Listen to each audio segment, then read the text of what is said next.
Howdy, folks, and welcome to episode 11 of NotJay Builds. It's Reese and me tonight. Might have some others show up later. I know it's a little later than normal, and I didn't give y'all a heads up. I apologize. So if nobody shows up, that's fine. Y'all can catch this later on replay. If y'all do show up, hey, glad to have you here. So I'm still working on USS Texas. Reese is rebasing Germans. Who knows what the hell we're going to be talking about? Um, you did go fishing this morning, right? Or Supposed did you not? to. I was supposed to. Did not. My knee's been giving me trouble, and then we had a big thunderstorm rolling in. The water was going to Oh, be up. So okay. Yeah, we need some rain up in this bitch like nobody's business.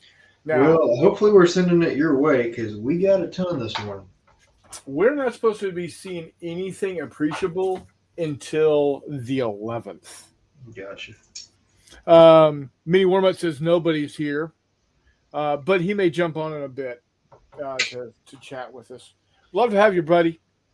It's always fun to have you jump on. So yeah, love to have you. So I am really, really close to having this thing done. Um, I've got all of the turrets are complete. I've got this here. There's Eric. Hey, Eric, buddy, how you doing, man? Um, like I said, sorry I didn't give enough, any heads up to us doing this, but I just got home from eating dinner with the brother and playing a couple of family games, and decided, you know what, let's go ahead and do this if anybody is around. And well, Reese was around, so I have been working on some clarifications for you. I hope to have them to you later tomorrow, Eric. So and when I get those done, Reese, I'll send those to you also, I so you appreciate have it. the most updated uh, set of rules. I do appreciate that. So, and he says happy Saturday. Happy Saturday to you too, Eric. Glad you could join us. Um, what the part I'm doing now is uh, I'm putting the anchor onto her. Um, it's interesting. She had, when built, she had three, but they took one. There was one on the starboard side, two on the port side, and they took the aft of the two off of the port side. Why? Don't know. Other than that was just a crap ton of weight that they just saved, and that very well may be why they did it. Because anchors are they don't. Yeah, they've got those hooks, but they're not. That's not how they're really used. What really holds the boat in place with the anchor is the weight of the chain. Yeah, it's there to maybe grab onto a rock if the rock is there, but otherwise, yeah. This is what I Well, was working learn on. something new every day. This is what I was working on last night. The cranes. Awesome. So yeah, got those all finished up. We got three viewers out there, so if you're watching, let us know you're here. Eric is here. Warmut's here. We got a third one out there. Don't be shy. Let us know. Um, what else you been doing?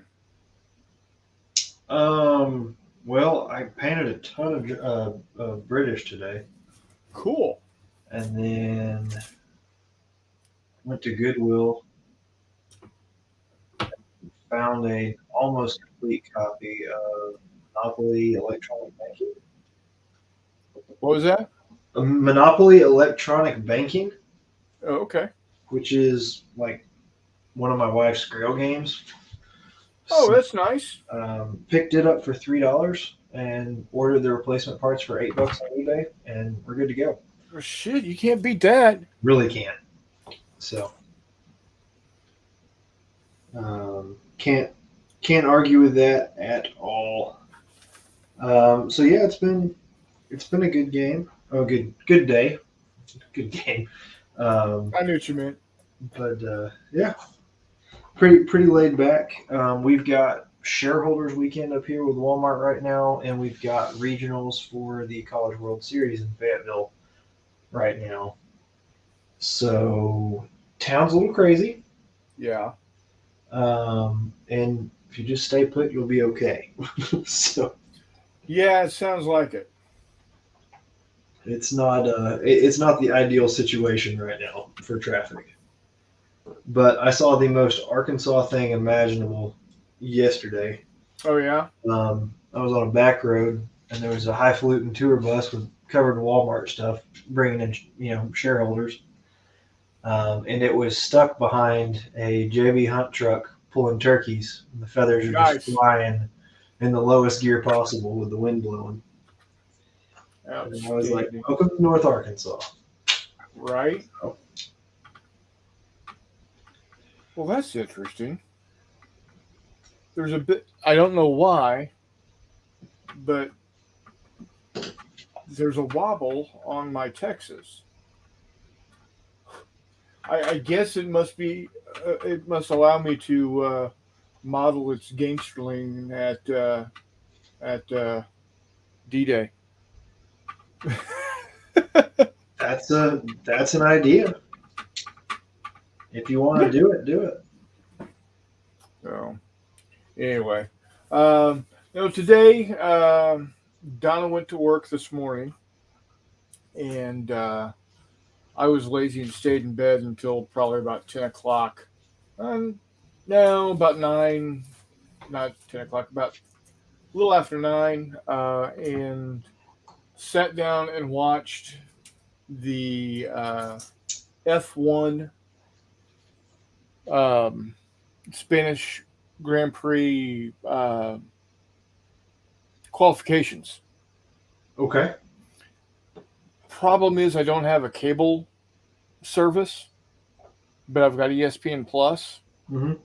So my ESPN, I've got ESPN app on my Apple TV.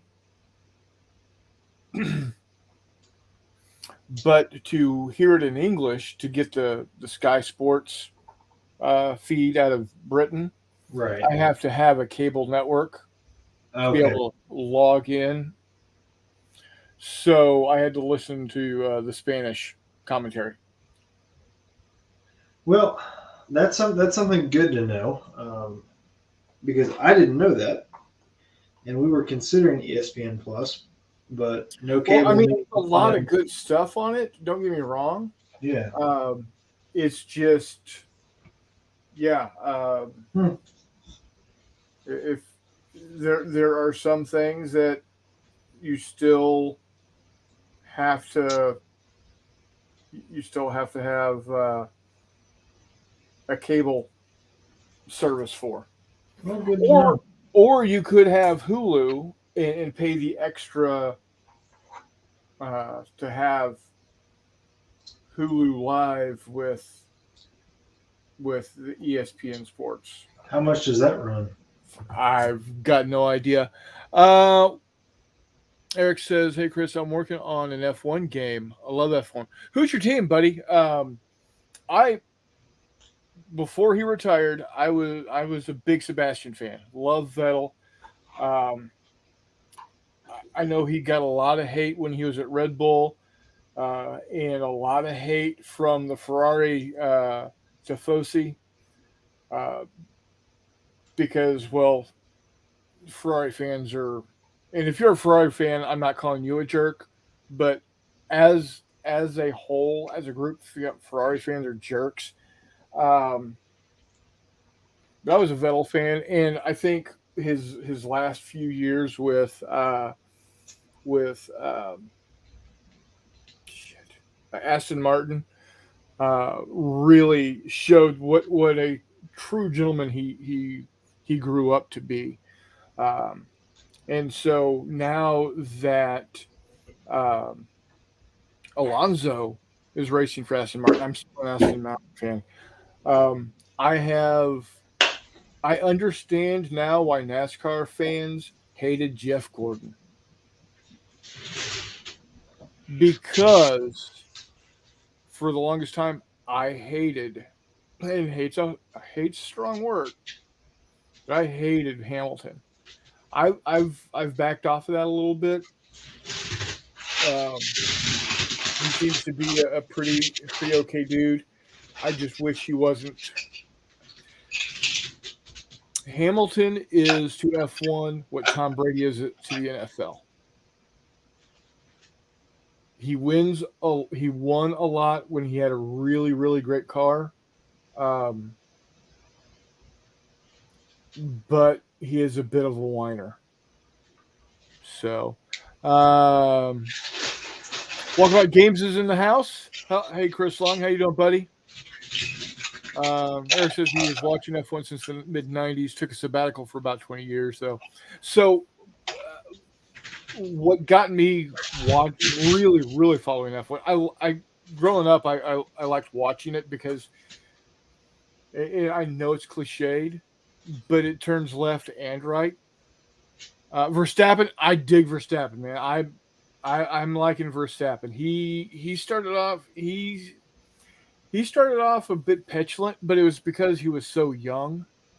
And I do think he kind of leaned into the nickname Crash Stappen, but I think he's grown a lot. And I tell you, I would have loved to have seen him and Vettel on the same team because I think he could have learned a lot from Vettel because Vettel was so young when he got his break with Red Bull and won 4 championships in a row. So, but no, I'm digging Verstappen, man. Ayrton Senna, you know what? I like it. I liked him also. Very tragic as to what happened to him with with his accident. Um, it's hard to believe. You're going balls out in your car, and then you twitch just a bit, and you're in the wall and dead. That's crazy. That's crazy. Yeah, and this might turn into an F1 topic show. Who cares? If you don't like it, you know where the door is. You can leave and unlike me, whatever. I'm okay with that because I like F1 a lot more than I do NASCAR. I liked NASCAR back in the day when they were actually driving stock cars. Let's be honest. When you could make your fuel line a foot wide. Ford. I'm sure you know that story. Ford. Yeah. So yeah, I was a Ford fan. I love that all of the Chevy and Pontiac drivers were always whining about Ford and it's not fair. You got to do something. So they had to put restrictor plates on the T-Birds. I thought it was hilarious. I thought that was some of the funniest shit ever. But then they just they become all of now it's a tube roll, a tube body with it. Is it even metal anymore? It's aluminum. It is aluminum. I'm pretty sure it's aluminum. At least it's aluminum and not fiberglass. I think it's aluminum. That being said, how how I really started following F1 is they opened the excuse me guys, I'm sorry. Um, Dinner was meatball subs up at Jay's, homemade meatballs.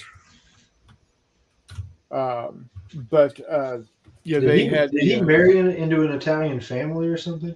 nope. Okay, just every time you talk about them, Italian food seems to come up. So Hey, we like Italian. hey, and there's nothing wrong with that at all. Um, I just wanted to make sure I wasn't when going to talk to the no, family. not yeah, not with the name of maiden name of Coldwell and mother's maiden name of Galloway. Okay, yeah, no, we're good. Not really Italian. Nothing wrong with being Italian if you're listening and you are Italian. Um, you know, more power to you. Some of the One of the most beautiful women in the world uh, was Italian. Sophia Loren. There's pure Well, hotness there. sometime in person, I'll tell you my mother's connection with John Gotti. But Oh, I'll let Jay know that I invited you and he was cool with it. cool. Now the only limiting factor is work right now, so I'm just gonna get those weekends off and I'll be good. Or that weekend off, I'll be good. Outstanding. Um, when they opened COTA, Circuit of the Americas in Austin, really got pumped up about watching F1, and of course that's right in the middle of when Vettel was winning all of his championships, and I was watching Top Gear and the original Top Gear, not this farce That's they that were was doing. a good show. What's that? That was a good show. Oh yeah, Clarkson and um, May. Ham and May. Oh yeah, love that show. Love it. And people getting their panties in a twist about Clarkson being Clarkson. I I won't go into it, but hey Charles, how you doing, buddy? He's a jerk. We love him for it, but he's Oh a yeah, jerk. he's an absolute asshole. But But know that's you why people loved him and you still do.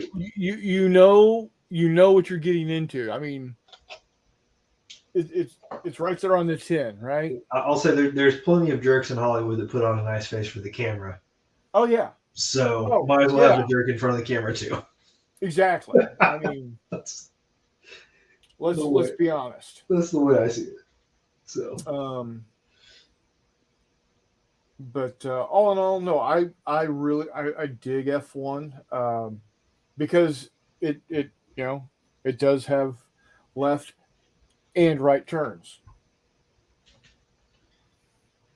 well, I have not watched much of any type of racing in a long time. So And there is an American team. Haas is the American team, okay. um, and unfortunately, they don't have an American driver, but that's okay. So when you say a team, how many drivers are usually on a team for Okay, F1? so a team is two racing cars with a driver each, but they also will have what's called the reserve driver or the test driver, Okay. and he is there uh, to do exactly what it sounds like, you know, doing test runs on the cars. So if someone blows up, you don't kill your best driver? Exactly.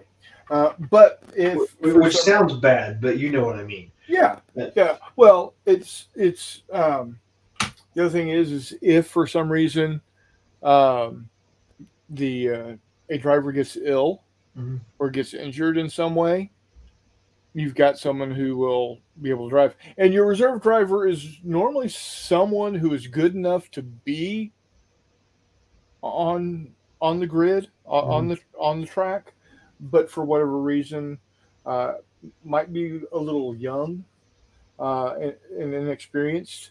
So this gives them a little bit of experience there. Okay, I mean that makes sense. Yeah. So in fact, right now for Mercedes, um, their reserve driver, his name is Mick Schumacher, and he is the son of Michael Schumacher, who uh, is currently, well, we don't know his actual status right now, um, health wise, but he had been in medically induced coma due to a skiing accident that he had. He had already retired from racing when this happened, Hmm. but before that, when he was racing, he had uh, he had won 7 championships. That's a lot. Yeah, yeah. I, I Um, I can only imagine how hard on the body that is. oh yeah. Do those G You forces? you got to be you have to be in top physical condition. There are no bubbas driving an F1. No. I'll say that.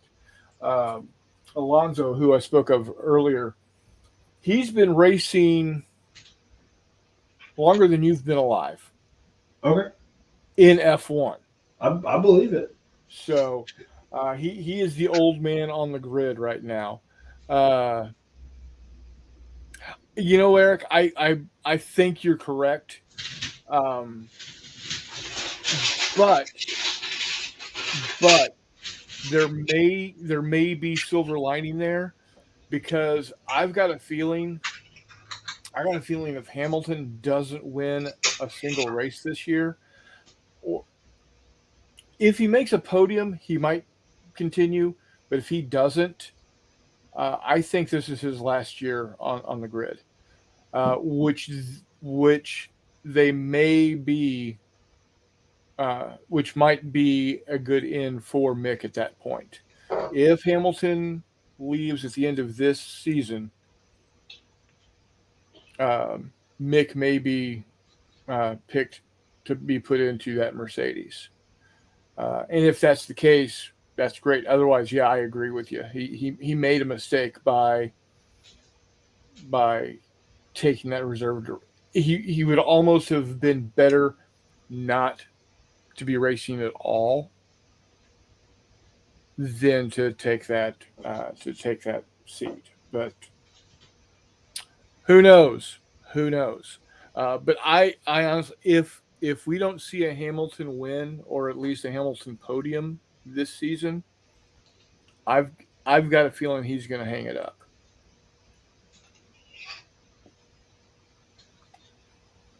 Because honestly, he's already won 6.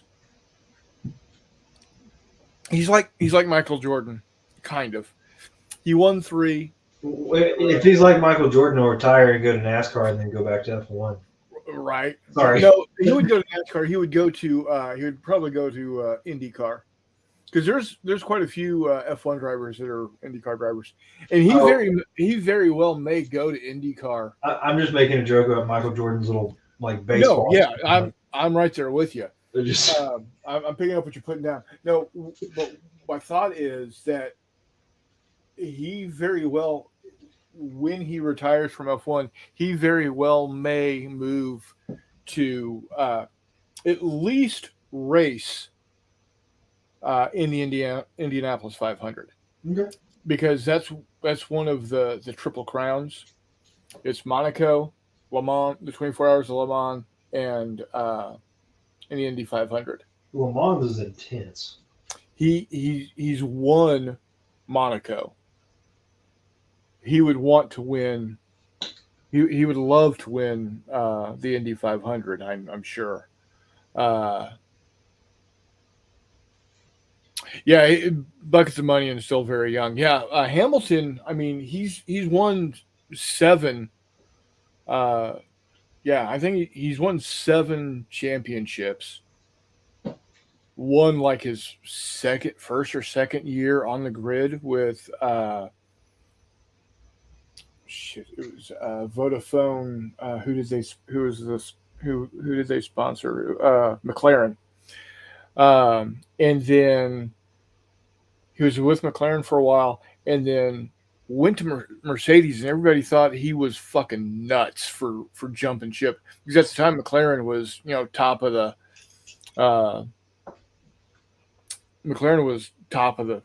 the boss, right? They were the cocks of the walk, always right there.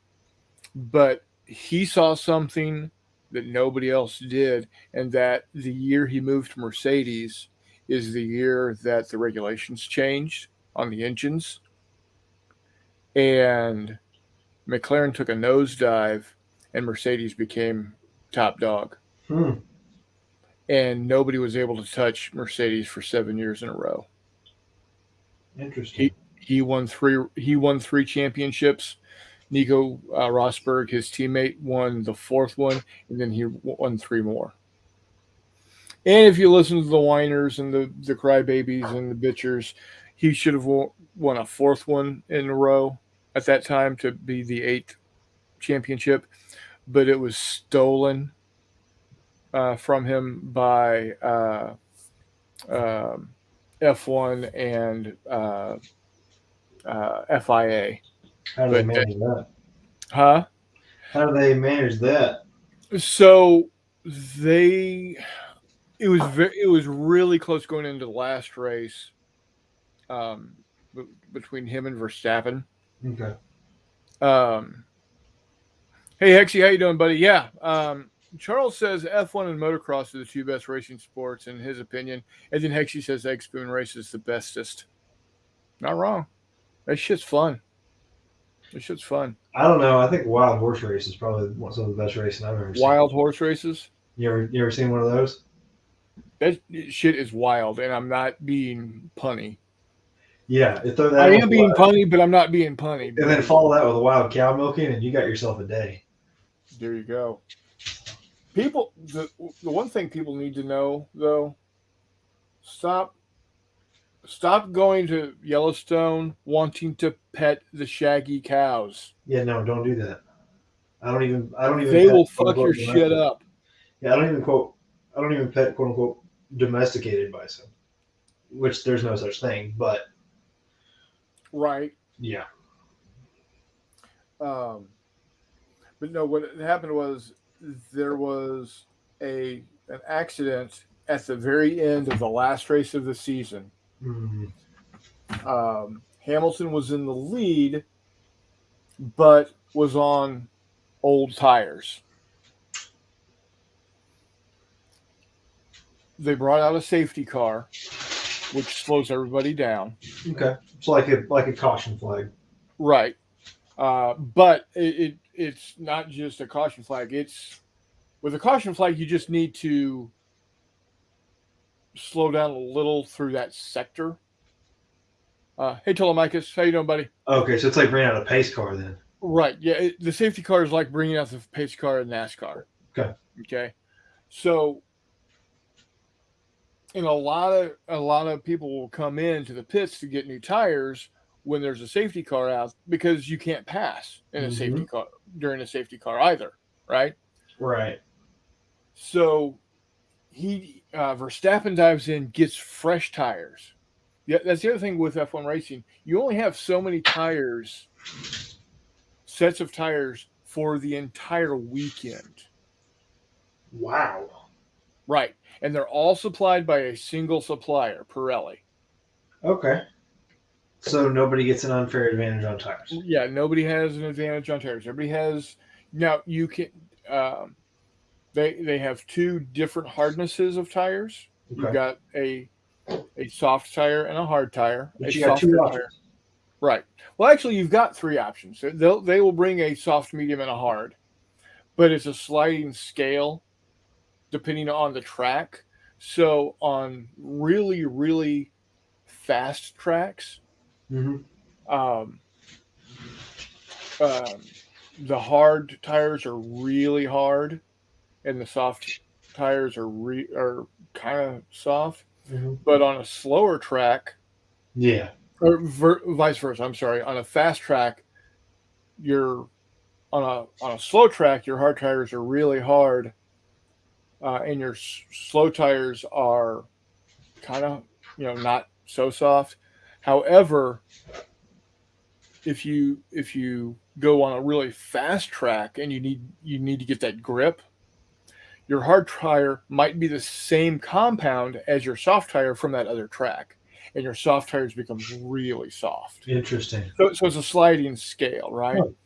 Huh. So you can choose. I think it's 18 sets. Warmut. It's in the group chat, dickhead. God damn it. Yeah, hard tires you can get 30 to 40 laps. Soft tires you're going to get 10 to 15. I've seen some people take softs uh 20, 25, 30. It's insane when they Yeah. should only get like 20 at the best. Uh Hissy's out with friends doing shots. Shot, shot, shot, shot, shot, shot, shot, shot, shot, shot. And I'm hoping that's liquid shots and not shots, because in San Diego, shots are more like shots. You know why they shoot them that way, right? That's how they get them out of the box. Yep. That's why they come in the box. Oh man. Hexy won $175 today. Nice. Outstanding, sir. Good job. I like that. What were they talking about? Oh, anyway, so Verstappen came in for a fresh set of tires. Right. Hamilton stayed out. Verstappen came back out of the pits behind Hamilton.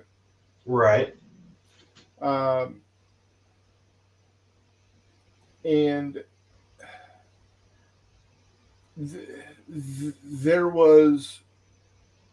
there were cars between them, Okay.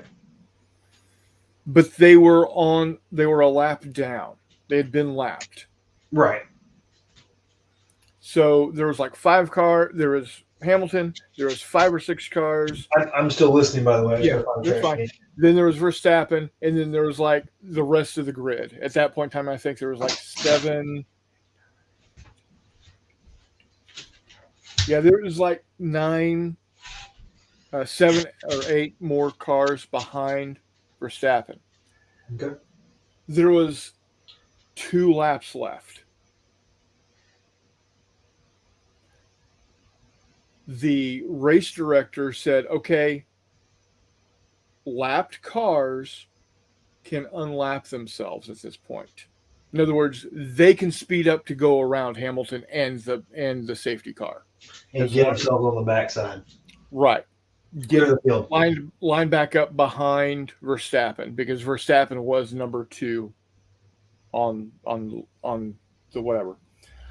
Well, there was 2 or 3 lapped cars still behind Verstappen.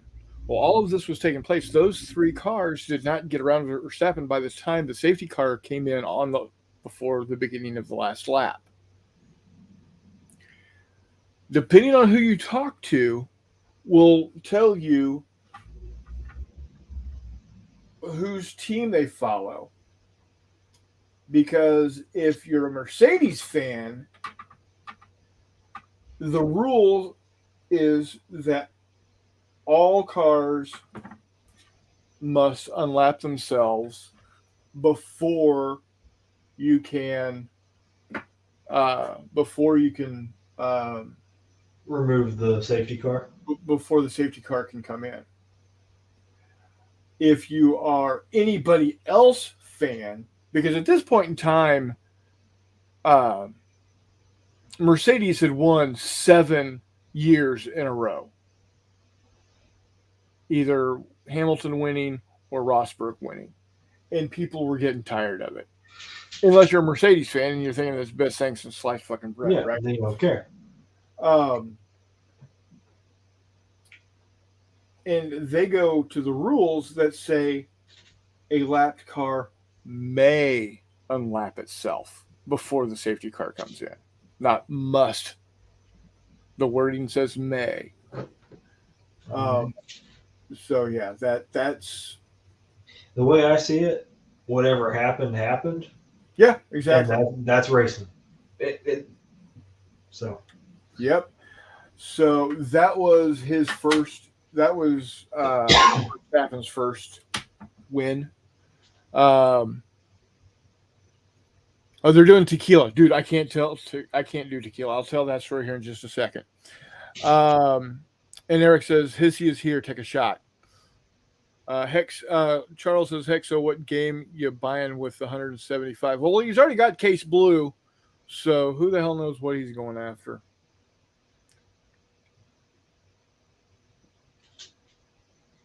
But the point is, yeah, that was Verstappen's first win. That was 3 seasons ago, 2 full seasons ago, because we're in. He is currently leading his 3rd season. And unless shit goes sideways for him hard, he's going to win this year also. Uh,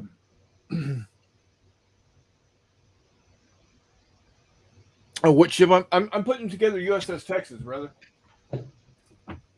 In my opinion, the best ship in both World War One and World War Two. She is she's 1/700 scale. So that gives you kind of an idea of how big this monster is. This is a Typhoon class SSBN, Soviet SSBN. This is the USS Texas.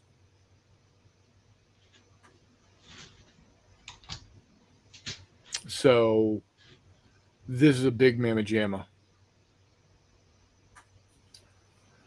I've been on Texas multiple times. And yeah, everybody's going to take a drink on this one. Everybody take a shot. She's currently in dry dock, getting fixed, so she can remain as a beautiful piece of machinery that she is. Um, it is not an easy kit to put together by any means. Um, I'll get her together. She will not be museum grade, but that's okay. Um, she doesn't need to be because, whatever, right? I put her together. She'll be mine. I'm gonna paint her in the all dark blue paint scheme that we see right here.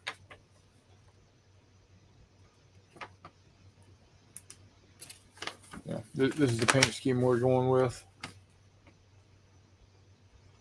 This is what she looked like in 1945 when she was uh, shelling the shit out of the Japanese. you need decals for those Kingfishers. No, I think I actually have them. Okay, because let's say if you need them, I may or may not have some. Nope, that's for my Typhoon. I think I. There we go.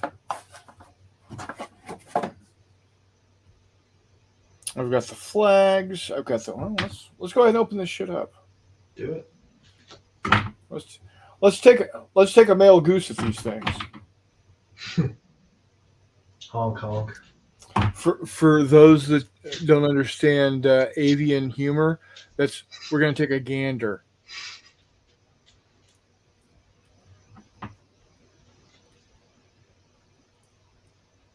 Hey, if I throw in a couple Italian paratroopers in my Fallschirmjäger regiment, think anybody's going to notice? Um, no, because they're not basigliere with those big fucking ostrich feathers. Yeah. So they're faux galore. So. Yeah, do it. Um, That's the thing is that nobody's gonna be like, I think you'll find that those were actually Italians and you weren't fighting for the German. Shut up. I've got so much stuff for the Mediterranean theater because I just stayed away from Normandy for so long. This is really my first journey into it. Telemachus, no, taking a duck is something completely different. That's taking a Drake.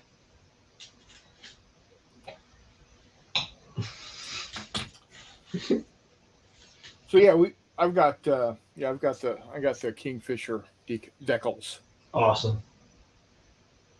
So I've got the American flags.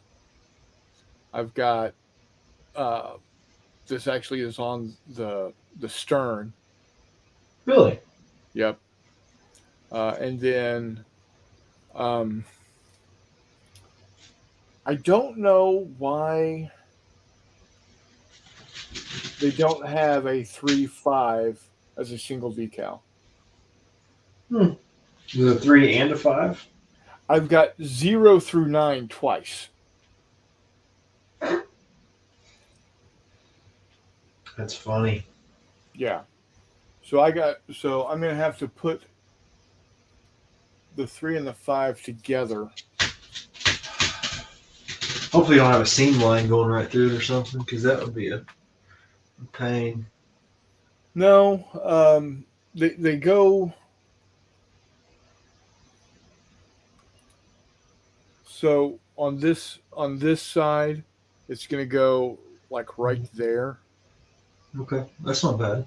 and on this side, it's gonna go behind the anchor in front of the other anchor port.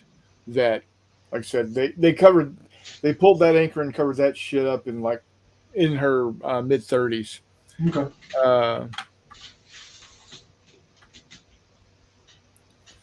Cool.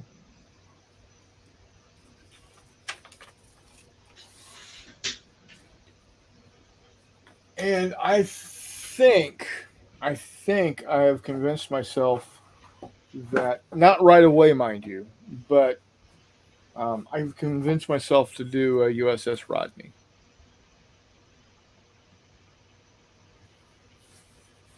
I don't have World War II subs, Eric. I've got Cold War subs to play con sonar. So, for instance, I've got this Alpha class, or excuse me, this Akula class.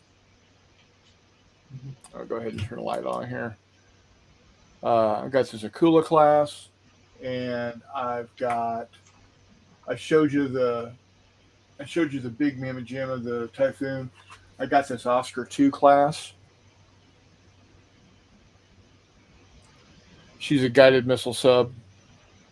A guided cruise missile, excuse me. She's a cruise missile sub. And then for the Americans, I've got a Seawolf.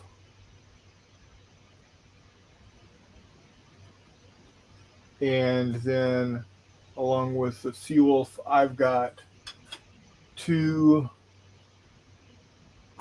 somewhere around here, I've got 2 Los Angeles class subs. I'm going to be playing con sonar with them, which is a game designed by somebody that has the rules up for free on Facebook, and they look to be pretty good, not too difficult. Somebody put together a quick reference sheet that has the turn sequence on it, and I think that's going to be enough I can read through that to understand what needs to be done without having to read the rules, because as y'all may or may not know, I hate reading rules. I despise reading rules. Honestly, the rules should be laid out in a way that I should be able to play I should be able to read the basics of a turn and play through it to learn how to play the game. That's me though. That's how I roll. Um, F42. So, so tequila. The reason why tequila and I don't mix is the fall of 1989. I am at Texas A&I in Kingsville, Texas. Now Texas A&M Kingsville.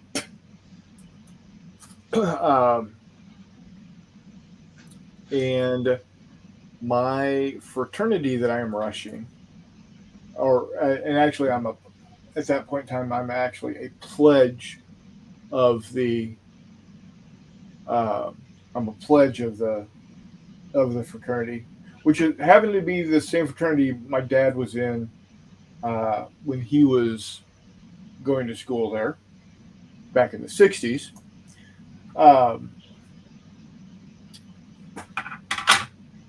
During homecoming, we had an auction to earn money for the chapter.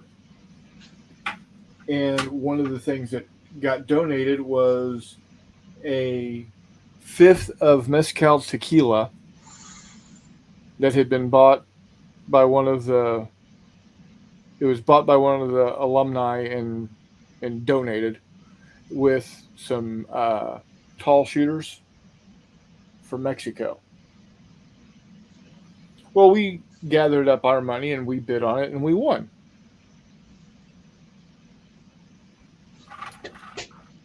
We told ourselves, you know what? We are going to use this to celebrate when we become actives, when we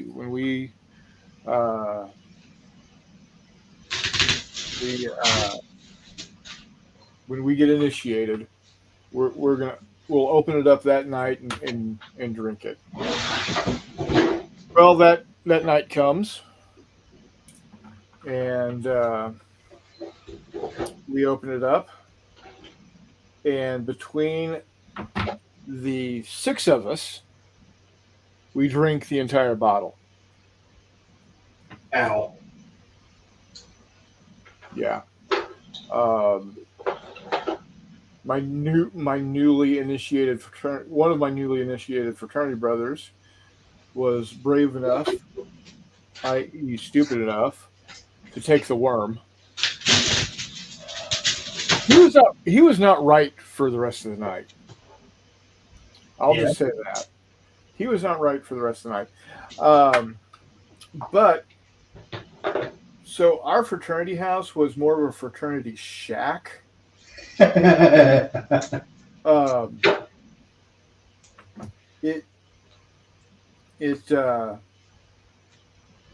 was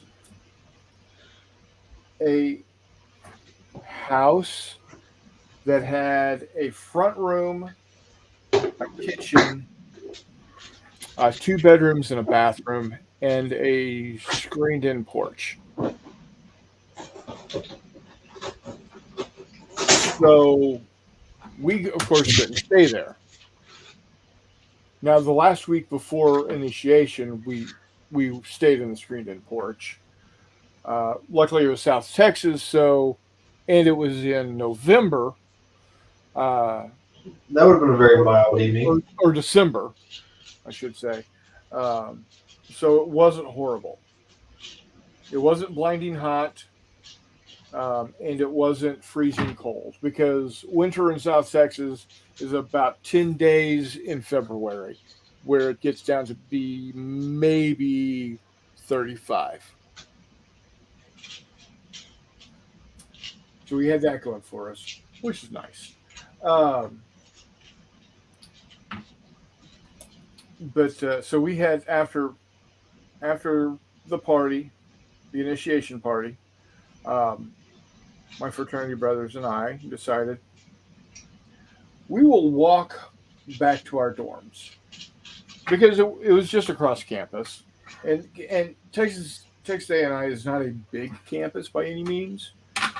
Um, it's maybe a mile to our dorms from where your house was. You okay? Yeah, I just hit my knee. Okay. We're good. Um, Wasn't the one I have a brace on, so it's all good. all right. So apparently, I would walk about 10 or 15 yards, maybe 20 yards, fall flat on my face, stand back up,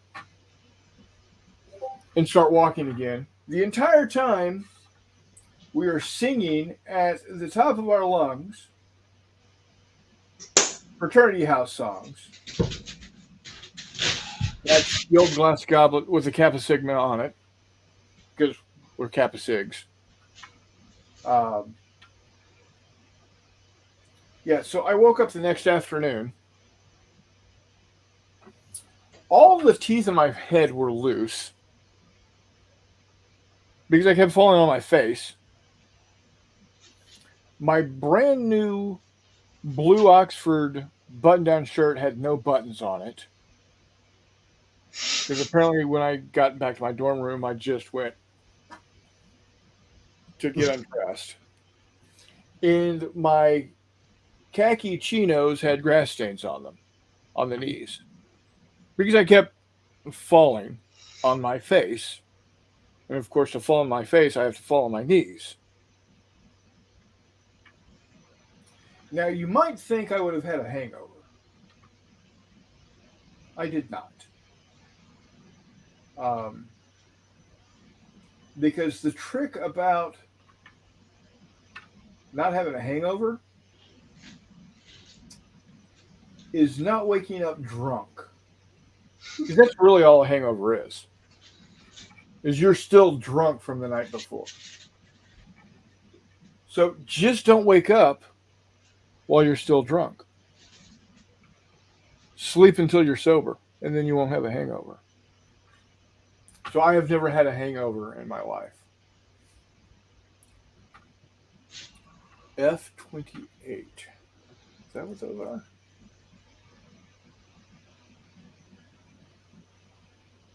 Oh, yeah, there they are. So, yes, Solomicus, that was a legacy.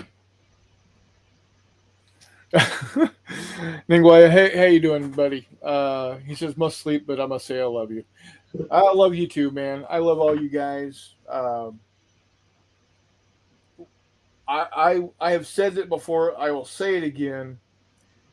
Uh, we have got the best viewers out there, bar none. You guys are truly amazing. You'll come and watch all the time. Y'all showed up tonight, and I didn't even mention anywhere that we were doing this, and you still showed up. You guys are, and you listened to my ramblings. I've talked about F1 tonight. I've talked about me getting pissed drunk at a fraternity initiation party that happened an ass long time ago. Um, yeah, you guys are great. You know, we've heard Reese talk about him getting kicked in the nuts by turkeys, and last night on our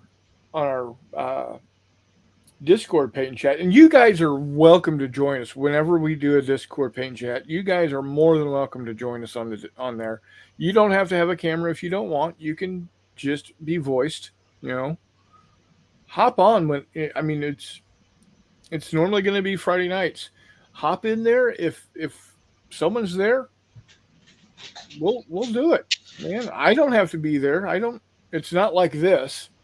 You just got to head over to the Discord and And I jump. tell you what, sometimes there's little spontaneous things during the week too, where somebody gets bored and says, "Hey, I'm painting. Anybody want to Yeah, talk?"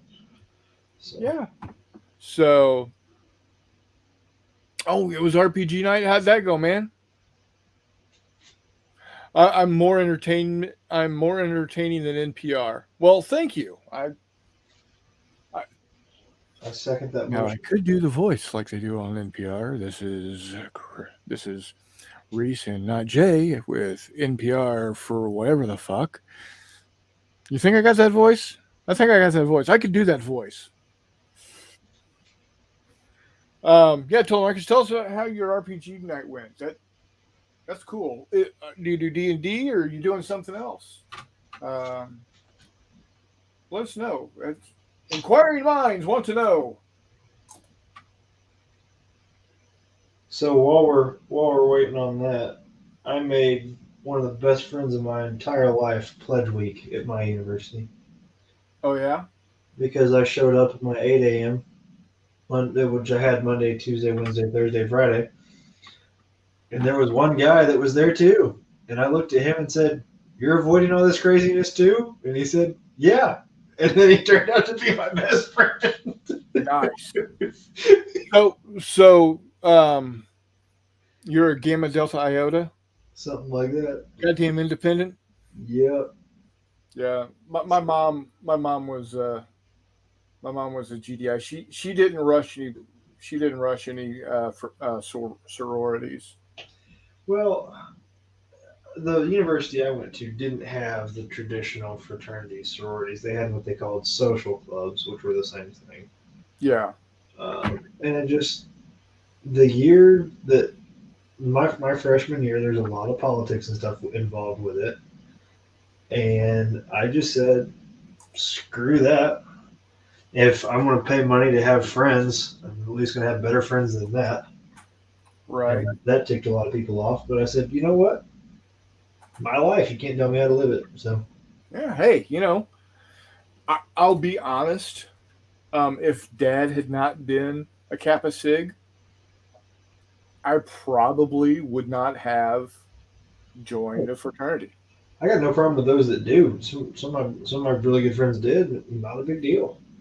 I had other things on my mind. So Yeah.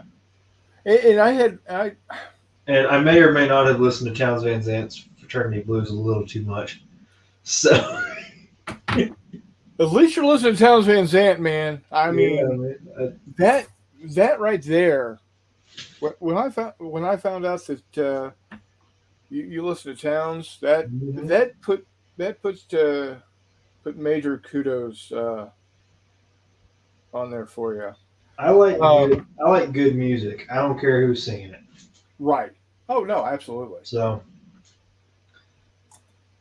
absolutely. Now, um, you listen to classical music at all? Like yeah. classical? So when you say classical, I assume you're talking like Bach and Beethoven and Yeah. Mozart and Yes. Yeah. those guys. Handle, yeah, I do. Not always the biggest fan of it because at this point it's repetitive because I've heard it all. But I tell you what, I do listen to is movie soundtracks. Oh yeah, I like Scores movie particularly. soundtracks. Um, because one of my favorite movies in the whole world was The Man from Snowy River, Yeah. 1982 Australian film. Of course, you know I'm an Australian film buff. Um, but I got hooked on movie soundtracks because of that score. Um, I have that score on CD. I have the Australian version of that score on CD, which is different. It is mixed different, and there's different tracks on it that are not on the Americans, British slash Well, international. because it's upside down. Yeah, that too. Um, so yeah, I mean, I'm a music buff. So So, matter of fact, I tracked down an album from my mother that was Boston Live in Cleveland, oh wow, 1978, 79. nice. It was only sold in the UK and it was a limited run. And we didn't even know this. My mom was like one of the biggest Boston fans in the world. And we didn't know this album existed. And I'm in a half price books in Kansas City. And I see it and I was like, that can't be right. Like I know every Boston album. I can name every Boston album and every track on every album. Right. I don't know what this is. And I picked it up and it was legit. And so I bought it for a Mother's Day present and she loved it. Did she lose her shit? Yeah, and yeah, she was ecstatic. If you made her cry, you knew you did it right. Yeah. So I'm Uh, not a very good gift buyer or giver, but sometimes you just stumble across something and oh go, yeah, oh yeah. that's it. Um, she doesn't watch this show, so I can say that I can say this.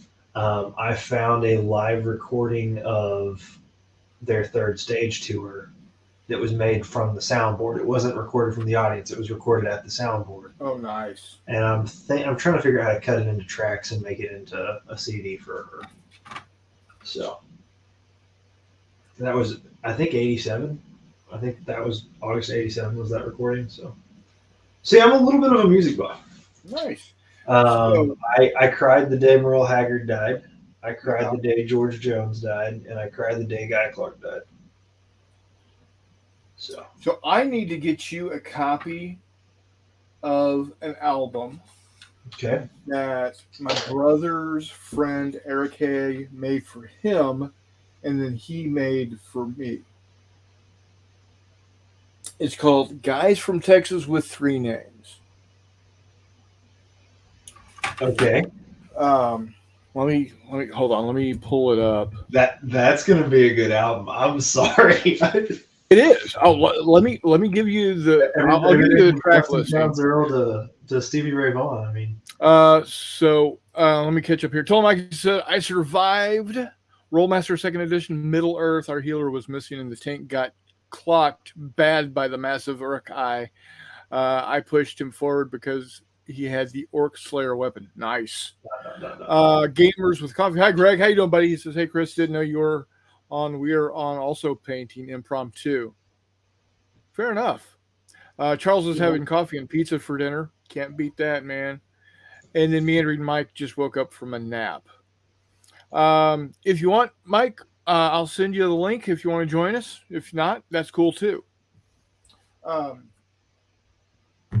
oh yeah, my that guys from Texas with three names. No, wrong thing. There we are. Let's go to search guys from Texas with names. But that's a good album. Okay. I don't. How do I look at my?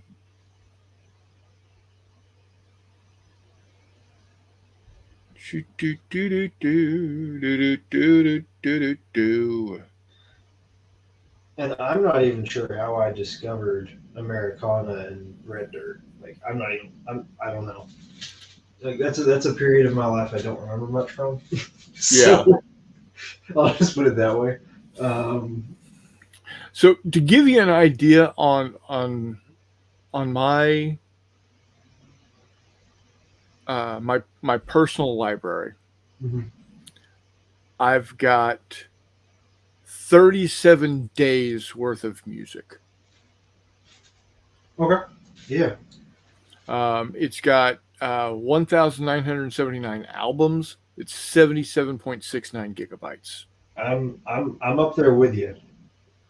I don't Um, I don't have access to that info right now, but I'm up there with you. so I've got 12,710 tracks. Just, Yeah. well, let's do it this way. Let me look up Guy Clark.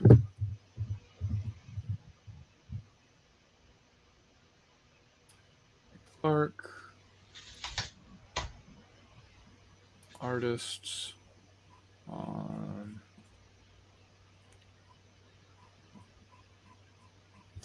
So the name of the album actually is not very accurate. What's up? Gamers with Coffee just said they're watching you while live streaming. Hey, hold on, Greg. Let me. Do I have you? I know he's on the Discord. What is your name on Discord, Greg?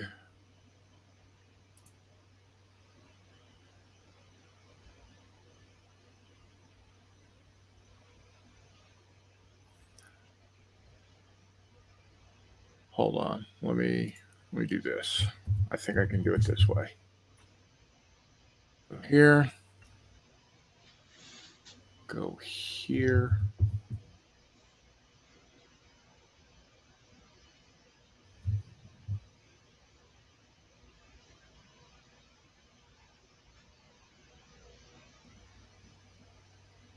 Bum, bum, bum.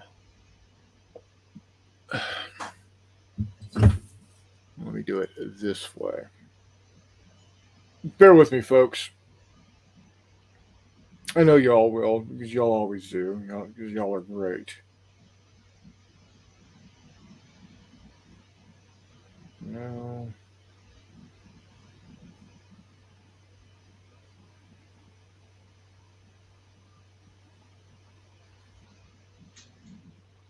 Greg. There you are.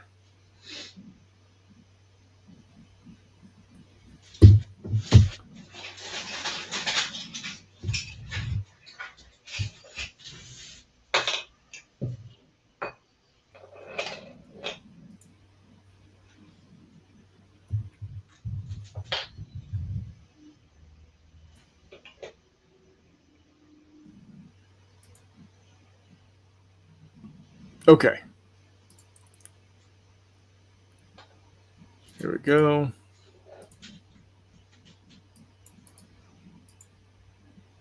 We'll do it that way. And we'll come up here.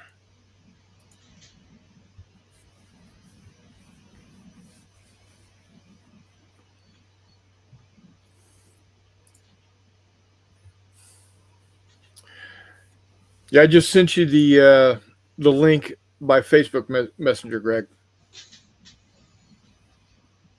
Okay, now back to. So the name of the album, Guys from Texas with Three Names, is a bit of a misnomer because we got Guy Clark, right? Yeah. But that's okay.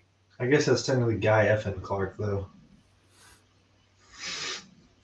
Here we go. So Guys with Texas from Three Names. Let me albums.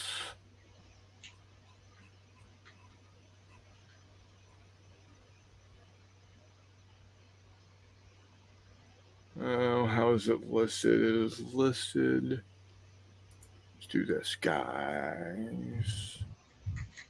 Here we are. Okay. So it's got 18 tracks. Okay. And actually it's I tell you what I'm going to do. As you list them off, I'm going to make a Spotify playlist. No, go ahead. And so it's gonna end up being 19 because the album that I got, or the CD I got from Jay, was he changed the track. He changed the last track. Yeah. And I'll explain that to you here in a second also. So the first song is Amarillo Highway by Robert Earl Keen. Okay. Hang on just a second. I will add that. Because it's a high straight in plain view, a side bet Idaloo, and a fresh deck in New Deal. Yep. Some call me high-handed, some call me low-handed, but I'm holding. Oh, I'm familiar with Robert Earl Keen. I just had to find the song to add it to the. Okay, next song, The Road Goes On Forever. And the Party Never Ends. Robert Earl Keen. Live version or studio version? This one was the live version because it's 5 minutes and 4 seconds long. Okay. Probably from live number 2 Dinner. That's what I'm thinking too. Yeah, which in my opinion is the best version by him. Yeah. Track 3, you ready? Yep. Swerving in My Lane, Robert Earl Keen Jr., Okay. which is a great song. If you've never heard it, it's a great song. It's so funny. Okay. Track 4, Texas Cookin' by Guy Clark. Okay. Hang on just a second. Take your time. Take your time. Add to playlist. Meandering Mike is Texas. come on, Mutt. I've given you the link.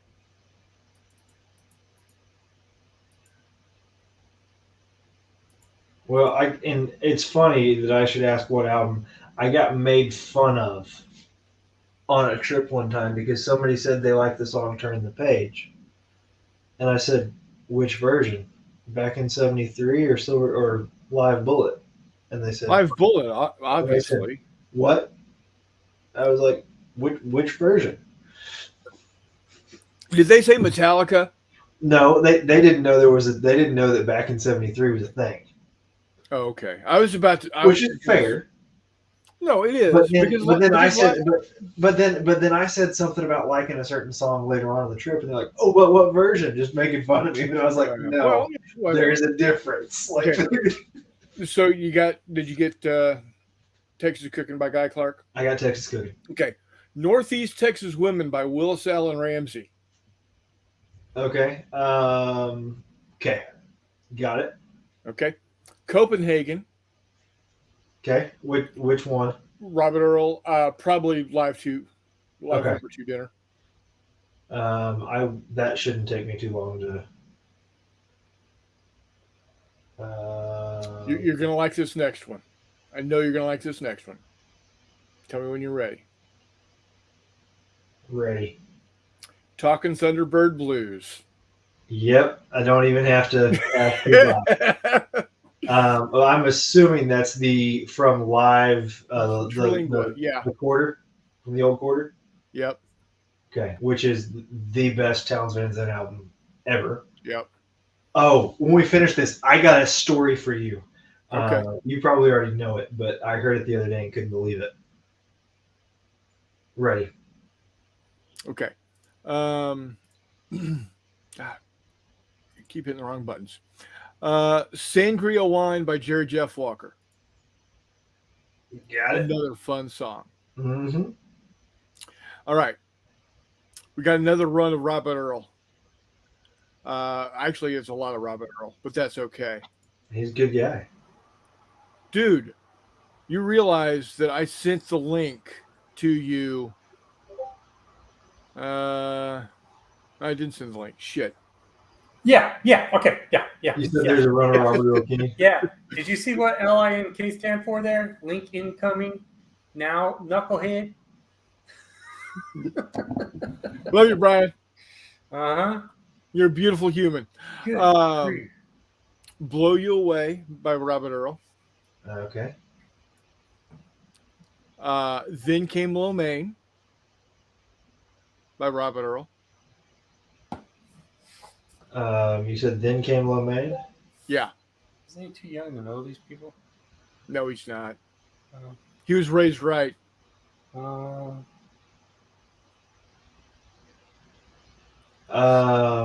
Yeah, I'm just going to assume it's that version of it. Yeah. Okay, next. The Front Porch Song. Okay. Enough said.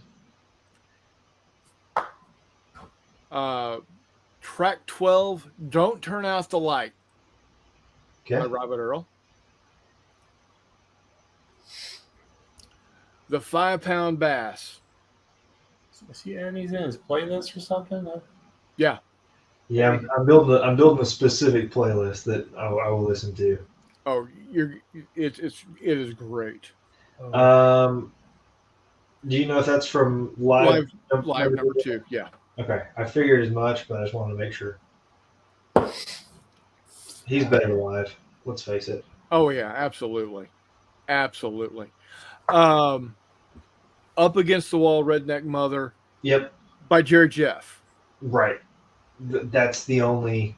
Yeah, don't get me wrong. I mean, Ray Wiley Hubbard's okay, but. Well, he does a really good live version when you're sitting like 10 feet away from him. That's different. That's very different. I don't care what Ray Wiley Hubbard's singing. If you're 10 feet away from him and he's singing live, I'm there. One of the greatest Guy Clark songs ever, in my opinion, Desperado's Waiting for the Train. That is the best, and I cry every time. Yeah. All right, let's put it on. Let's see this. No, Let's put it on. no, as I'm Okay. crying and breathing up a kitchen. But Track 16. Love this song too. It makes me think of Mom's hometown in Northwest Texas, Floydada. Rolling by Robert Earl. Hey, Greg and Ashley, how y'all doing? We're doing good. We just had to switch over and let a few people know we're going to be on your channel. Oh, So maybe Okay. they'll show up there. Yeah. Dude, they followed me over here, man. My God. Yeah, man. We're loyal. Chris said come over. We're like, okay. We were just doing an impromptu thing anyways. I just All right. I just found out Lyle Lovett recorded a version of that, so I put that on my listen later. Oh my God. but yeah, I love it. the Robert Earl Keane version. Yep. You're gonna like this one too. Dublin Blues. Oh, wish I was in Austin.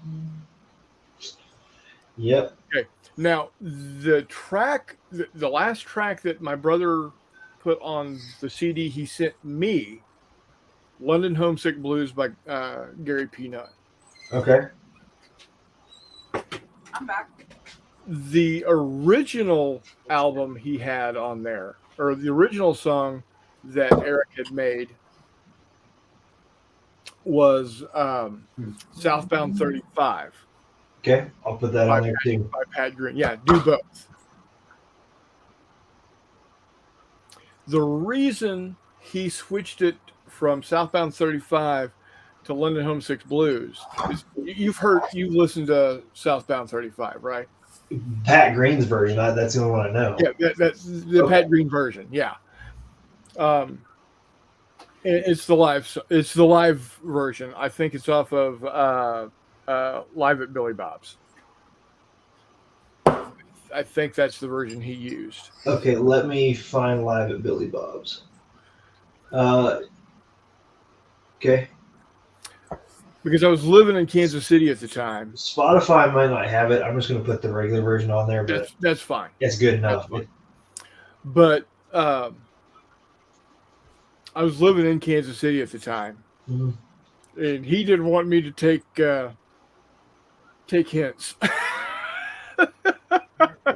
Understood. because literally, you live in Kansas City, you're from Texas. You go 35. What the hell am I doing here in Kansas City?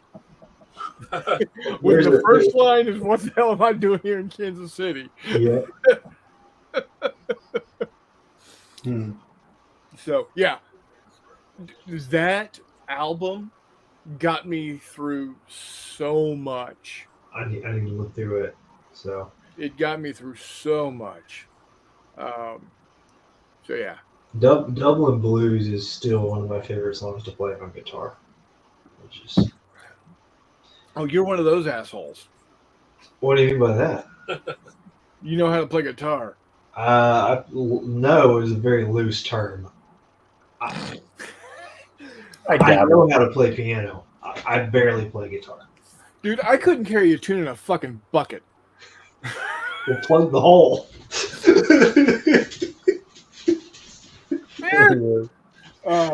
I give you a hard time, but yeah, I play a little bit. So. No, I attempted trombone in middle school. No. I learned how to play two songs. It was Frosty the Snowman for the Christmas concert,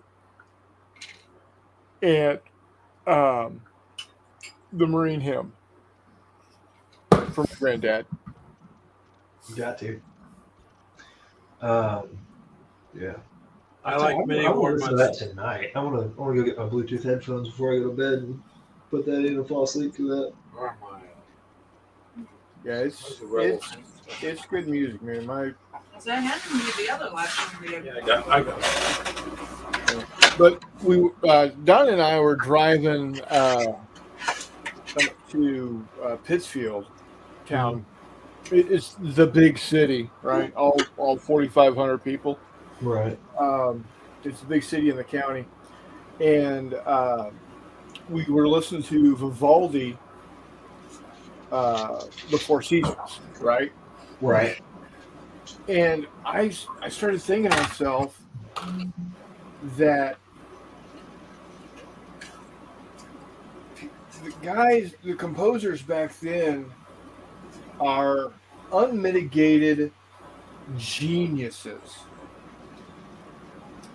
And I say that because when you're listening to that, to that music, you realize they wrote every single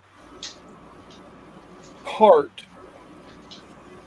And there's like what 37, 40 different parts in an orchestra. And that is why I'm a Boston fan, because I think that's the closest thing we get to today. Hold on. Moody Blues, man. Okay, yeah, Knights in White Satin. You're right. Well, that entire album. Yeah.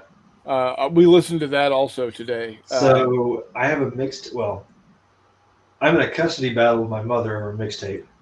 Yeah. That starts with Knights in White Satin, and then goes into the entire Rattle and Hum album, and then finishes off with a couple of songs from Joshua Tree. Now, so Joshua Tree is my favorite YouTube album, in my opinion. Mm-hmm. The pinnacle of YouTube. That is to me, it's their best album pre-sellout. I think those two. Rattle and Hum is close, but they were already. To me, they were already making. I can't say which is better. To me, they were already making their run for the money, and I don't blame them. I mean,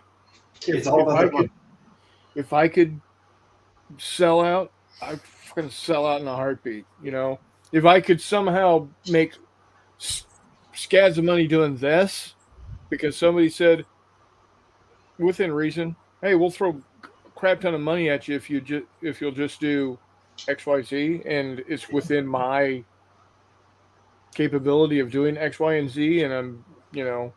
Mm-hmm. But I had a Towns Van Zandt story. So when he was living above the old quarter in Houston, yeah, the Allman Brothers played Houston, and Dwayne Allman went and saw him. And then the next night, he brought the entire band minus Greg, because, yeah. And Towns Van Zandt and the best part of the Allman Brothers band, played all night to a very select crowd. I mean, to be fair, you got to be careful of the guys named Greg. I don't know if he's listening. He's not even listening to us. See, that's what I'm saying about Greg's. What? But Dwayne Allman and Towns Van Zandt going back and forth all night on cocaine and whiskey. Man, I would have loved to just watch that. Yep. So, and then Dwayne died like 2 or 3 months after that. Yeah, well, because he couldn't keep up on the bourbon and coke like Towns could. No, he had a motorcycle wreck and killed himself. Because he couldn't keep up with the blowing bourbon. Yeah. So this has been a very eclectic discussion tonight. That's all good. Now, you probably won't be able to guess what soundtrack album got me to listening to soundtracks?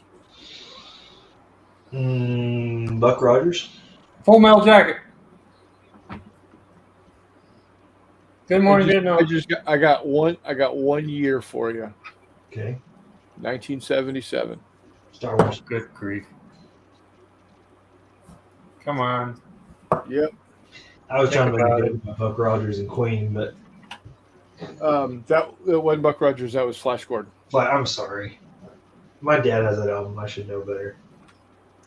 And that's a good album. But as far as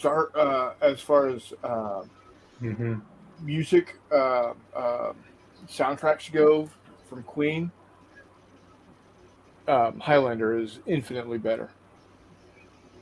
Don't get me wrong. I like Flash Gordon.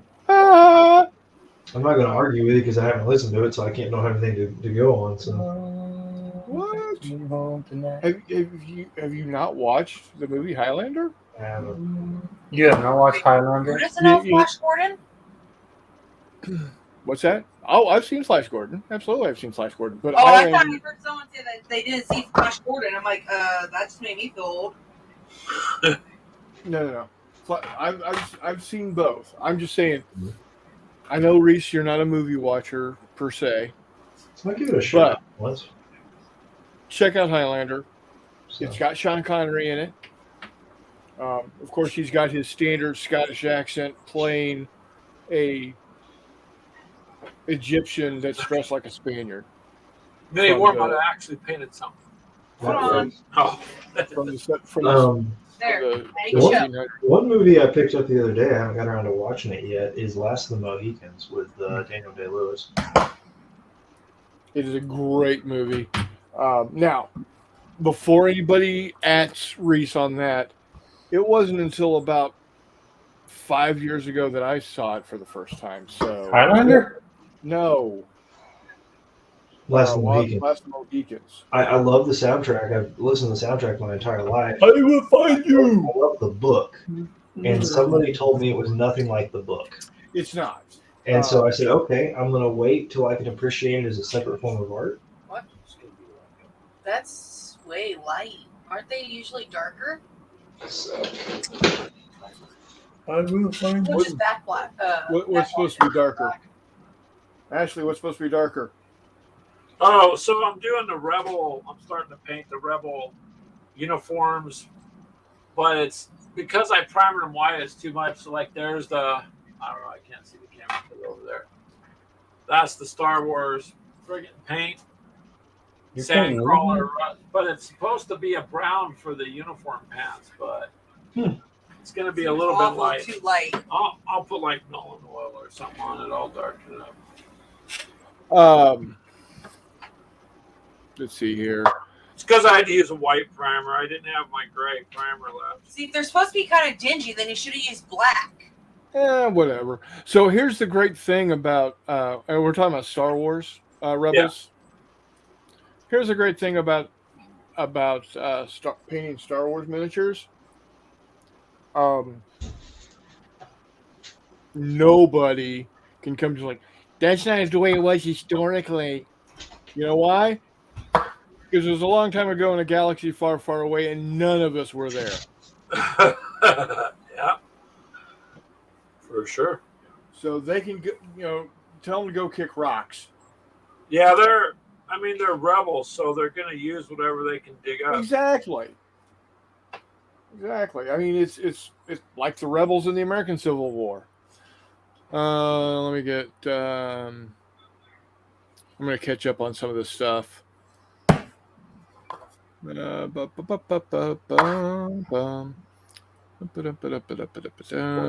screen. Stormtroopers, those are done. I've just got to get these rebels done so I can get some games going. What mountain are you building? Picacho Peak. Greg's Best Restaurant in Rhode Island. Okay. Star Wars, yeah, still have it, yeah. Also have Flash and Battlestar Galactica. I just don't watch any of the Highlander sequels. Yeah, Tim. we'll have to let Reese know. Don't watch any of the apocryphy that is the Highlander sequels. It's a good movie. Movie was fine. It's got Hex to like Hexes. I was Leo was my first wife. It's like BattleTech. All my mechs are mostly camo. And how about Charles? I love the movie Wizards. The movie Wizards is how do I say it? It was very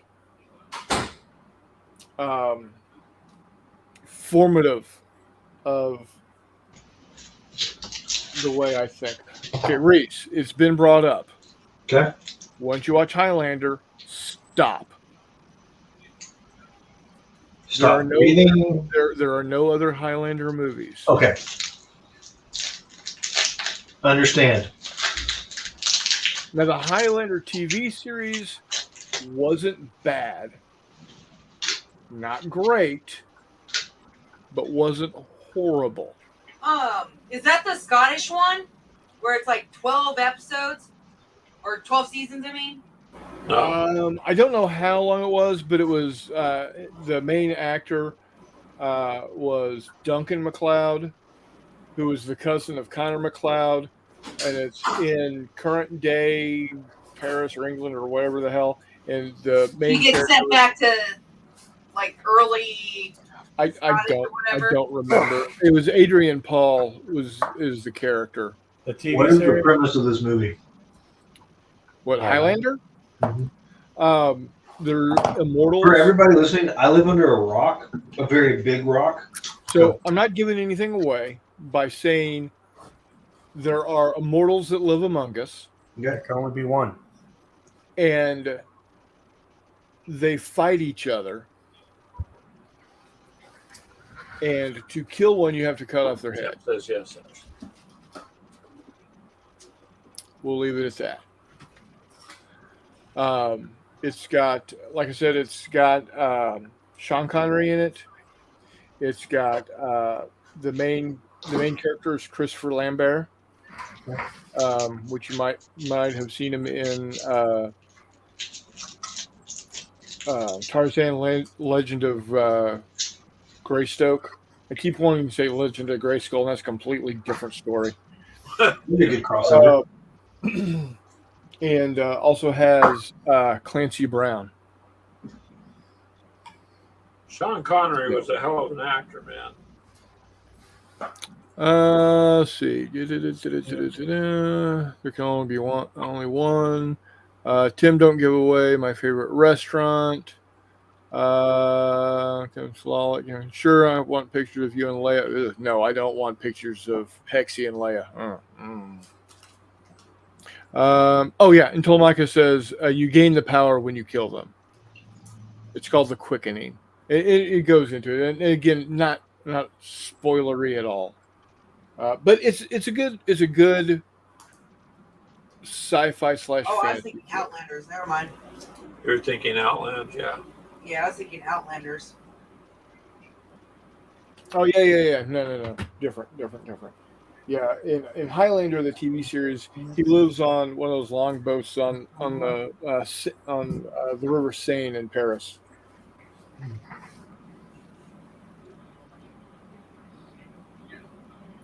Sounds like a Tom Russell song.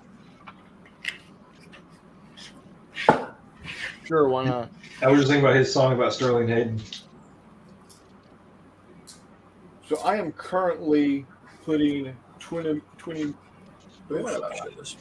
millimeter guns on the deck of Texas. And they're a pain in the ass. Well, I'm probably going to hit the hay pretty soon. Okay, dude. But it's been a good talk. Yeah. Good show. I'm unsure about next week, but we'll let you know. That's fine. Going to try to still meet my deadline the night of June 5th, June 6th. All right.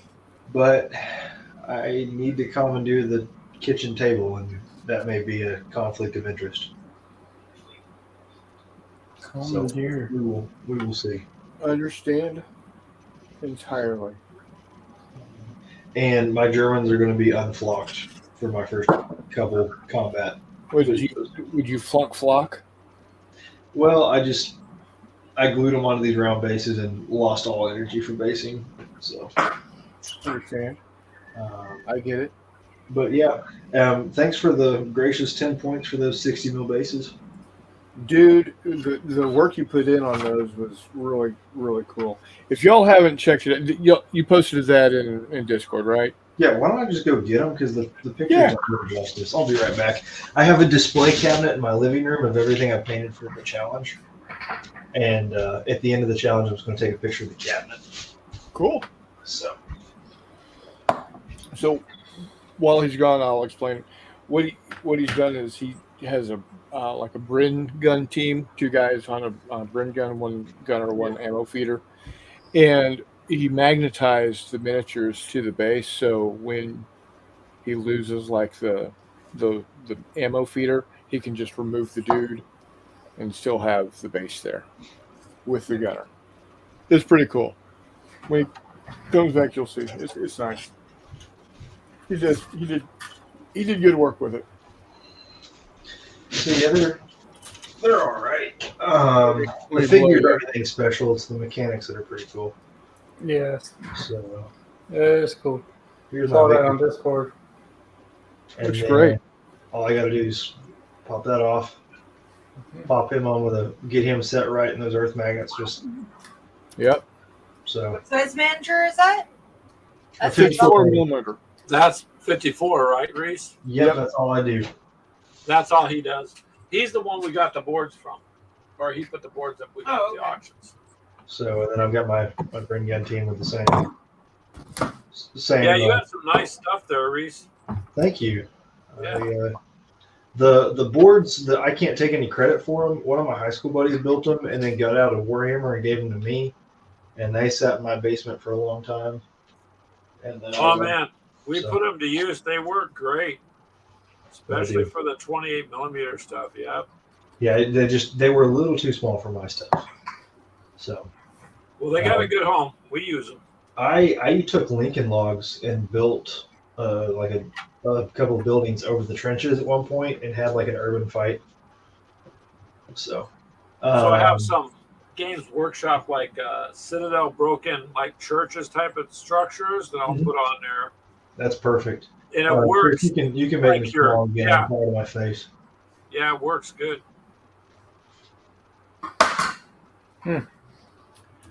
Hey, Greg, Yes. where in Iowa are y'all again? We're located right next to a Quick Star, some corn, Cedar and Rapids. oh, damn it! I was going to give them the gas station location. Yeah, right about by Cedar Rapids. We're in a town called Hiawatha. Okay. So across the street from us is Cedar Rapids, would be the biggest city next to us. I need to remagnetize these. I used the wrong size magnets on the bring gun team, but that's an easy fix. All right. Cedar Rapids. Bear with me here. Yeah, so when we go out to the March to Victory, it's a little bit of a drive for us, but it's all fun. Hey, good night, y'all. I'm gonna Take care, brother. Thanks for dropping in, man. No I problem. greatly appreciate it. I gotta get out of this new race. So Okay. All right, Reese, take it Take easy. care. good night.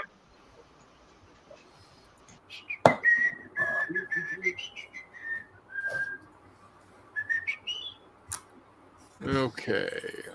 It's kind of funny, Chris. You did an impromptu thing. We did an impromptu thing, and it was like, well, may as well go over there. Okay. Sit around. So you are. Just north of Cedar Rapids, heading over towards Waterloo. Yeah. Yeah, we butt right up to Cedar Rapids, literally. So when you cross the street, you're in Hiawatha. I mean, it's just crossing the street. That's the route we take to go to Chatfield, Minnesota to see my wife's brother. We land in Cedar Rapids using Allegiant Airlines or whatever. Well, yeah, you're at the Eastern Iowa Airport. Yeah. Well, And then damn we'll it, go, sir. Next time you're down there, we'll come meet you. It's like 10 minutes from us. Well, next year when we head up Well, there, it's because you gotta go 25. through, you gotta go north, hit Waterloo, and then up that route to Chatfield, Minnesota. So y'all are about 3 hours and 16 minutes from where I live. Oh, that's not bad. Yeah. Good. Basically go once I hit Quincy, go across the river, hit 61 up through Yeah, get on to 218 probably. yeah, like at Cahokia, hit 218 on up. The reason I was asking is my family lineage draws back to the Keokuk area. Oh, okay. That's not too far from us. Yeah, it's about a little more than a third of the way, not quite halfway to y'all from where we are. It's about an hour and a half, 2 hours to Keokuk, and y'all are about 3 hours and 16 minutes. Yeah, Really, the reason why it takes so long to get from here to Keokuk is because I'm on a fucking back road until I get to Quincy. yeah. Us, it's not that far. I used to have to drive in California when I lived out there. I had to drive an hour and a half each way to work. So I look at things like if I got to drive 12 hours, but I could work a 12-hour shift, it's okay. You know what I mean? So, yeah, my brother and I, or my dad has been doing the research, and we just have within the last couple of months found out that we've got Iwegians in our lineage. And really, our my great grandfather, dad's great grandfather, was actually born in Indiana and moved to Iowa. Oh, cool. When he was a boy, and then he and his brothers all joined the Iowa regiments during the Civil War. Oh, damn. So,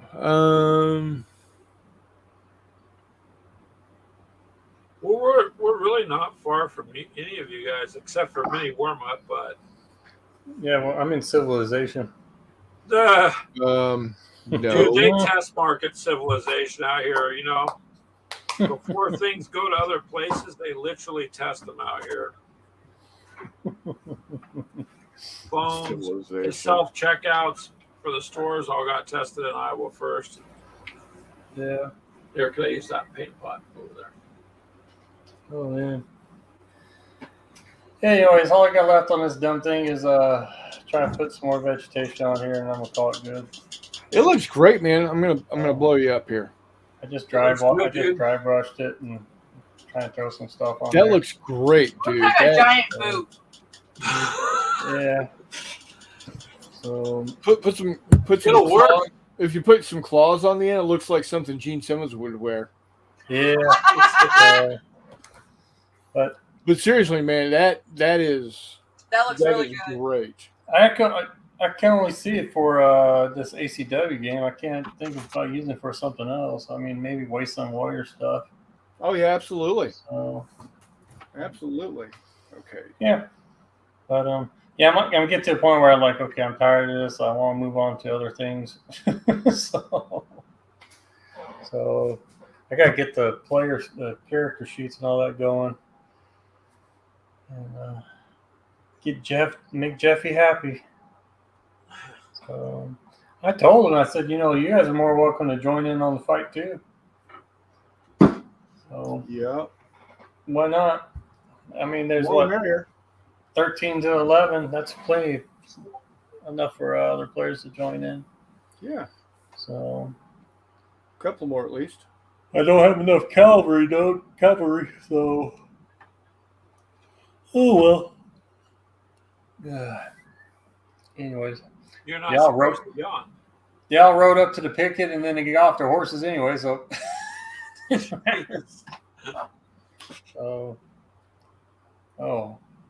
use some of this corn. Oh no, that's scarlet, right? I'm gonna clear the table off and set up Zombicide here pretty soon All right, sounds good, dude. and stuff. This And one? I know. There's that red too. It's darker. so you could minimize me now, man. Yeah, hold But on. you're the star right now, Brian. I'm fixing my Oh, my jack staff. There you go. So I have to tell Tim, I really thought that was a good movie, man. Outland with Sean Connery. I had fun watching that one.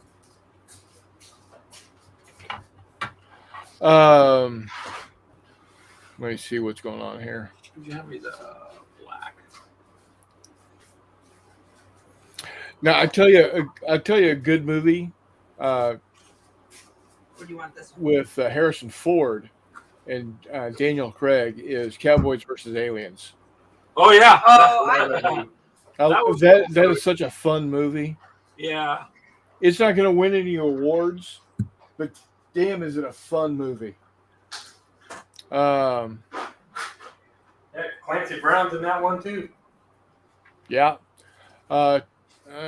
Charles says one old movie I need is Robinson Crusoe on Mars. There you go. Tim B says, "Ooh, great movie. I just got First Men in the Moon. Forbidden World was hard to get for a bit. A couple of years ago," Charles says, eldest daughter and I bought a lot of the horror movies, Frankenstein, Creature from the Black Lagoon, etc. Charles, they have the black covers. I bought a bunch of them also. My house is where forgotten things come to hang out.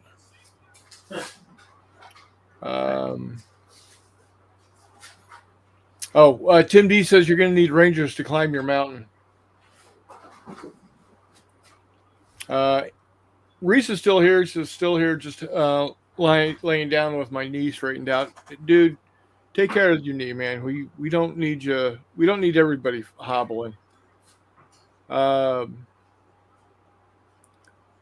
Charles says not sure many DVD and Blu-ray went to Ben's garage to make room for games. Fair enough. Found some really decent DVD shelves. Works really well. One of my favorite from the 80s. Been watching the original Kung Fu series with David Carradine. Oh yeah.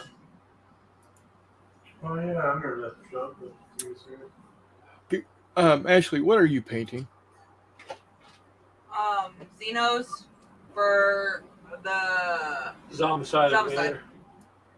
Okay. Because they look like I'm just little six-legged dinosaur things with flowers coming out of their ass. That's Greg's what he's painting. I'm just doing the troopers for the rebels. But yeah, these things shoot like 3 zones. Wow. Yeah, in Invader. So I haven't used them yet, but she's painting them. And how many hit points they got? that I don't know. I have to look at. With the box set, Yeah, I don't know. there's 30. No, how many points do they have for their die? They're one. Oh, they are? Okay. Yeah, They're just one, but they fire some sort of dart mini wormwood up to 3 stinking zones. Well, you just got to get in close and kill them. Get that machete. I don't know if I want to play with these with Mini Warmut. Because he usually ends up killing one of us. Well, let me first think he's killed you the last 2 games. Yeah, he had to get me back. So good. These just make it difficult. It's already a tough game. Here we go. Finally. Tomorrow we're going to do, what is it called? Thunder Road? Something that Clint is bringing to Thunder Road to Death. Wasn't that a song by what's his nuts from Oklahoma? Yeah, it reminds me of a song, but it's some sort of Thunder Road. What the hell is his name? Reese from El Reno, Oklahoma. Did the Garth Chris Gaines Brooks. bullshit. Garth Brooks, that's it. Yeah, I could remember Chris Gaines, but I couldn't fucking remember Garth Brooks.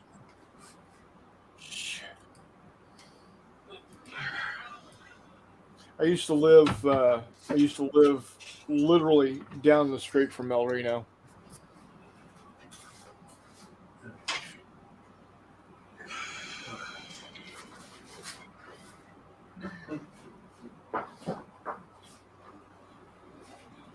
Let's see, where's that gun metal at?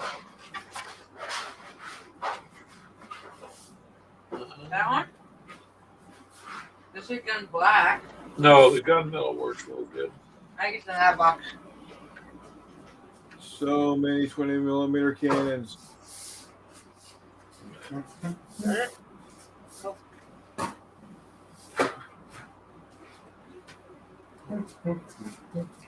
the Navy was not fucking around when they decided to get anti-aircraft guns on the Texas. All right, well. Let's see. Bruce Lee passed up the Kung Fu series for Green Hornet. Many people have done cameos on that series, even Harrison Ford. Tim B says, that's a great thing about the old series. The dude was married to Trisha Yearwood. I think so, yeah. Yep. A lot of actors used to avoid TV like the plague, thought it was bad for their careers. Yeah. But then a lot made out extremely well. And then as they started to wane in their greatness, they ended up on, was it Friday nights on ABC with The Love Boat or Fantasy Island. The plane. The plane, boss, the plane. Now, talking about old 80s shows, one of my all-time favorites, Magnum P.I. I loved Magnum P.I. So I really loved Battlestar Galactica. Oh, yeah. And I enjoyed watching those two. Now, did you like the reimagined Battlestar Galactica from the early 2000s? I watched almost all of that, and it took me a little bit to get used to the idea that Starbuck was a woman, but it was kind of interesting take, I guess, on the Cylons and stuff. Yeah. Take your sack off, man. Yeah. I really dug it. I thought it was really well done. I liked it. It did get a little squirrely at the end. The last season and a half, it got a little squirrely. I thought they did a good job redoing it. I mean, it was different, but I thought it was pretty good. The Starship Troopers, I kind of like that too. You know the movie. So that was just straight up stupid. It was dumb. No, it was good. No, it was okay. So first off, I'm going to say it right now. I don't think it would get. I think it would have done a lot better if it was named something like Space Marines versus Bugs. Yes. Because that's what these things kind of remind me of is the aliens from Star. What was the other one? Oh, Space Above and Beyond. That was the other show. Yeah. With the Marines in space. That was good, and then they canceled that too. They've canceled a lot of good ones. Of course, we all know the movie or the TV show that got canceled way, way too soon that shouldn't have been. And that's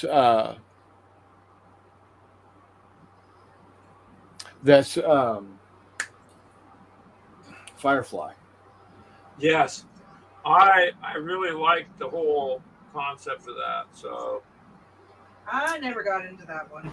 I thought it was cool. But you know what? That's because it was like cowboys, a little bit of Civil War kind of stuff. A little bit of steampunk. They threw everything in there. Yeah. Yeah, of course, then we find out that Joss Whedon's a big douchebag, so, you know. Yeah. Doesn't mean I can't love the show. in this, what's that? I thought the show was really well done, Chris. I liked it. I was really disappointed that they canceled it. Then they made the movie. Yep.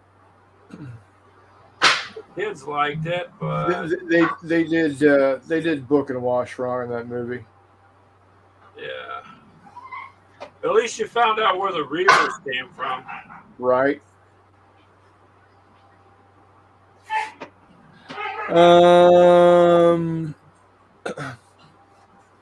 Don't tell Clint that.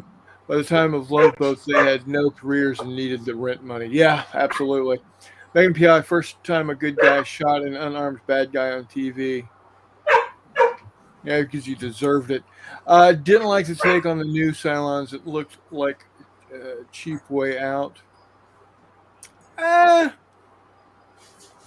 I honestly, if you think about it, if you look at it being the new Battlestar Galactica series being not just a reimagination, but a continuation of the history, because that's kind of what they did. They kind of took the idea of the original the look of the Cylons and the look of the Cylon fighters and all that from the original series. Yeah, they were 40 years earlier. It makes sense that it's a natural progression, a natural evolution of the Cylons, which I kind of liked. I thought that was kind of cool. Was it a cop-out and a cheap way to get stuff without having to CGI every damned thing, or make practical models or practical costumes for every damn thing? Maybe. But that being said, I think they did. In doing that, I think they made a compelling story with it. So I kind of I'll admit I kind of give it a pass on that, to be perfectly honest. Yeah, they overall did a good job, I think, on the remake and a different take. So my question to you then, Chris, and Tim, who's listening, I wanted to get the Battlestar Galactica game that Ares made, with the Cylon ships and stuff. Yep. You guys ever picked that up? I got it. Oh, do you? Is it any good? Yeah, it's like Wings of War, Wings of Glory. It's like Star Wars X-Wing. Oh, cool. It's similar. I play Starfighters with it, to be honest. Well, we got Wings of Glory, and we got. It's very similar. Now I only have Vipers and Raiders. I don't have Raptors, and I don't have Heavy Raiders. I would like to get my hands on some Raptors and Heavy Raiders, but it's hard to find the original sets, Chris. I mean, yeah. I picked it up when it first came out. Played it. It plays pretty good. Like I said, it's a lot closer to Wings of Glory than Star Wars X-Wing, because Star Wars X-Wing is a licensed. It uses the Wings of Glory, Wings of War game engine mechanic. They actually licensed it. They didn't have to, but they did. They licensed it from Ares. So I thought that was cool of them. Wings of Glory has been one of the things I've promoted on my channel off and on. It's just if you're going to get people into some of the tabletop stuff, it's a really simple way to get them in. It's a simple game, but it can be complex. You could add, you can go through it and add all the effects to the pilot and stuff or the plane. But the kids like playing it. The models are done.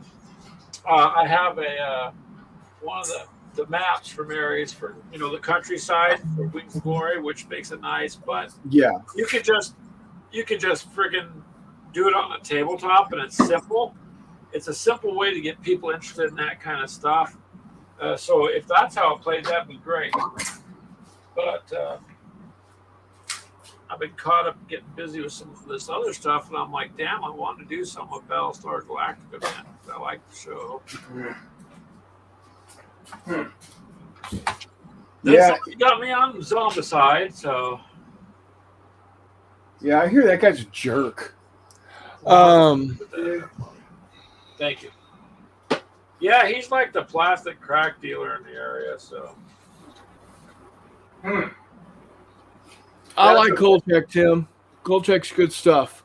Final episode of Magnum was good. Yeah, it was pretty good. I only saw it once. Way back, when it first came out, so I was pretty young when it happened. But yeah, I liked it. Tim says he wants his Cylons to be machines. I agree. But then you wouldn't see Trisha Helfer. And, well, yeah, she's hot. Like I said, I like Kolchak, the Night Stalker, yeah. The other type had been done in a book series. Okay. They had a new Kolchak, not a remake, just same but a different area. I am back. Hi, Mutt. My internet sucks today. It happens, brother. It's Chris Long, eh? Oh, hey, Chris. Because Reese is still on here, man. What's the name of the Battlestar Galactica game? Battlestar Galactica. Let me look it up here. Should be on Aries. Because I wanted to buy it, but then, what are you setting up, Brian? Damn it! Are you getting ready to do some Zombicide? Yeah, I'm gonna get Mission 6 going here. I gotta finish this. It's called Battlestar Galactica Starship Battles Starter Set. Yeah. Was it still about $50, Chris? I believe so. 47 or $50 or. Yeah. I should just get one just to have the starter set. Uh-oh. Ashley's looking at me like, what? I know, but Mormon has me tied up with mine. On Amazon, you can get it for $44.95 with Prime. Oh, even better. No, not even better. If you order within the next 38 minutes, you can have it by Wednesday. Will you stop? He's not buying nothing. But there's always a need for more, right? And if you want to, we'll make you a deal. Hold on, we'll make you a deal. What? You finish off your Legion by tomorrow. Ooh. You can buy it. But then he won't get it until Thursday. Doesn't matter. Just go to sleep. And what's frequently bought with the starter box is the Apollo Viper and the Starbuck Cylon Raider pack. Okay. You could get them all total for $87.79. Ooh, that's good. I don't really need to pay rent this month, do I? Yeah, we do. Oh.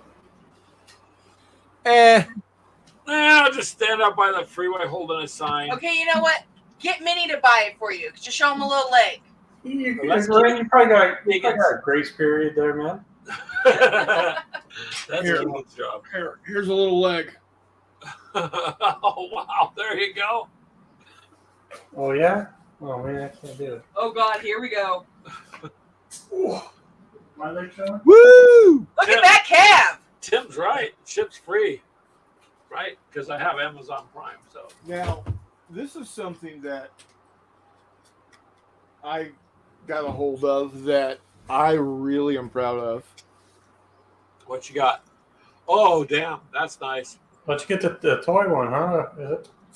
No, No? it came from China. Probably. Wow. Disney Oh, yeah. Park. From the park itself. Okay. This is the you could buy popcorn. It's at the popcorn. It was at the popcorn stand at Hollywood Studios. Oh, damn. They were smart though. What they did is you paid $25 for it, right? And instead of filling it with popcorn, because it even comes with a strap, right? So you can walk around, open it up. Here's popcorn, right? But they were smart because they know Star Wars people are a bit insane. Yep. A bit. And they just handed it to you in its little plastic baggie and gave you a popcorn in the popcorn tub. Yeah, but they knew nobody's going to refill it either. Yeah. Damn, that's cool, man. It's cool. It works out to be about 15 millimeter. Nice. So if I ever go stupid and start 3D printing 15 millimeter Star Wars, Which you I should. got the Millennium Falcon for it already. You would Now it is the wrong Millennium Falcon because it is post Empire or post Jedi because it's got the rectangle dish. But you know what? That's okay. We can live with it, right? Yeah. But yeah, it's. Do you have X-Wing at all, Chris? Yeah, I got. Oh shit! Yeah. I got. Oh man, you should. What faction does it do? What? Well, yeah. Ashley wants to know what faction you are. All of them. All of them. Okay, I guess we're not at that bad. Well, so I've got She does. X-wings, I got Y-wings, I got A-wings, I got B-wings, I've got TIE fighters, I've got TIE Advanced, I've got TIE. The TIE Reapers are pretty I've got TIE Interceptors. I've got Slave One. I've got Millennium Falcon. I've got I've got the big Ozanti freighter or cruiser that you can put the 4 TIE fighters actually attach the 4 TIE fighters to. I haven't gone too crazy beyond that.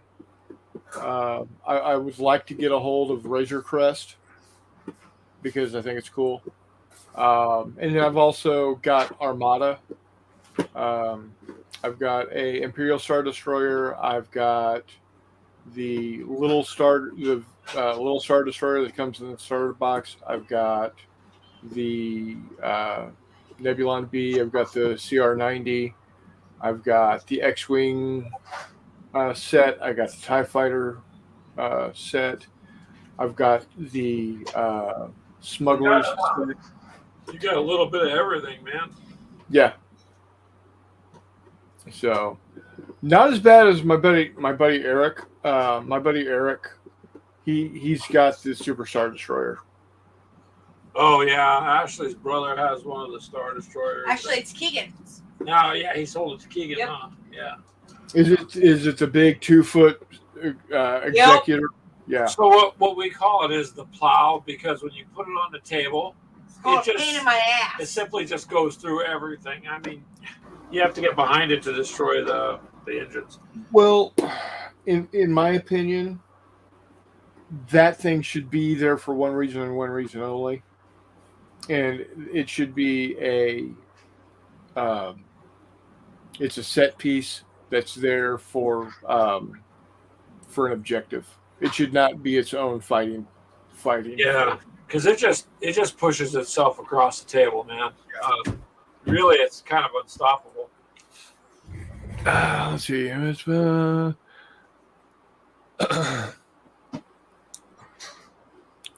okay, I can control Look the at Earth. Charles's comment. Maybe you should tell us what you don't have. Yeah, that's good, Chris. Time. That's what. Walkabout Game says he's got more ships and aircraft. I got a deal. There was a series on werewolves. Chuck Connor was the big dog for the werewolves. Plastic crack dealer Chris. Yep, that's me, dude. And Charles, I want to thank you for wishing me a happy birthday on Facebook. Thank you, sir. And you're welcome for getting you into miniatures. Wait, it's your birthday? June 1st was. Oh, well, happy belated birthday. Happy birthday, man. Yeah, I have successfully circumnavigated the orbit of the Earth 53 times. Nice. 53. As long as you didn't get any speeding tickets, you're okay. Well, I mean, we are spinning this thing at about 24,000 miles an hour, and we're pushing it through at about around the solar system at about 65,000 miles an hour. So, damn, that's why I wake up dizzy. Exactly.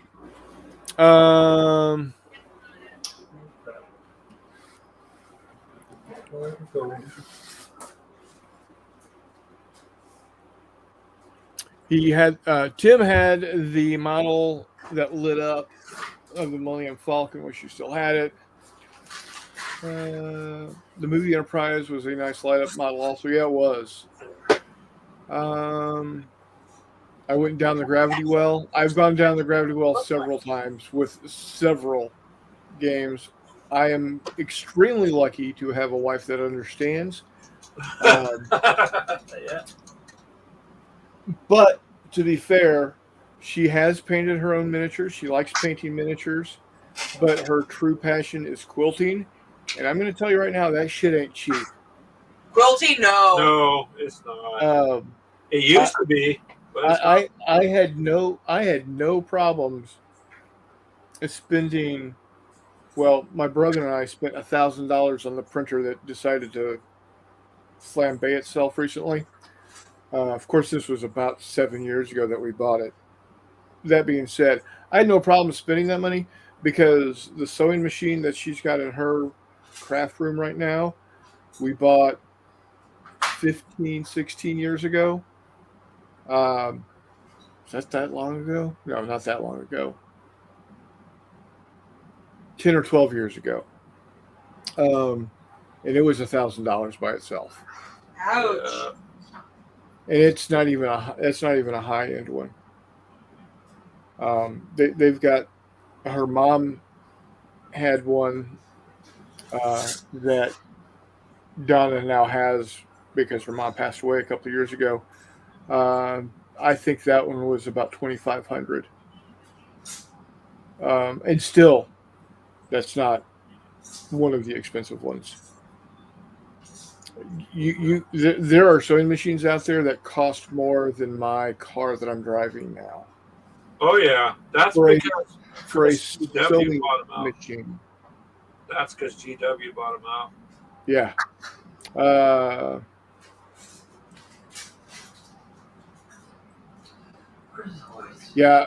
Thank you, Tim. Appreciate it. Chris Long says 1-700 scale ships is a bottomless pit for me. Yeah, and he says the sewing machines can be crazy. Yeah. We also have a long arm. I thought my $80 one was expensive. Oh, shit. It was $99, babe. I got it on sale. There you go. Now, Donna also got, when her mom passed away, her long arm quilting machine. Oh boy. That one I think was $15,000. Wow. Wow. That's nice that she got it though. Yeah. Yeah, it's nice that she got it and I didn't have to pay for it. All right. All right. Well, now I don't feel so bad about dropping $200 on something, Right? Ooh, that didn't sound good. We're kind of lucky. We got a game store where, like, if something's coming out, we can just go in there and start putting money on. You know what I mean? And I kind of let it build up.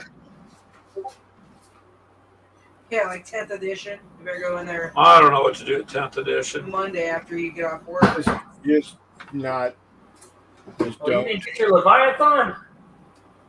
I don't know, man. Just what I want to do is just kind of get current with the rules. Everybody says it looks like a good deal for it, and then just stop, because I'm not against updating rules like Star Wars, but it took them 10 years to finally come up with an update for X-Wing, and they had to do it because they didn't have the Force in the original ones. But they're not doing updates every 2 or 3 years. You kind of put my guys at a disadvantage. It's because you operate the scum. That's why. Well, they should be better. Well, There's a reason they're called scum. Yeah, there's a reason. The scum. Crap, I'm at that 6. However, they can play whatever because they're up for the bid, so they'll work for anybody.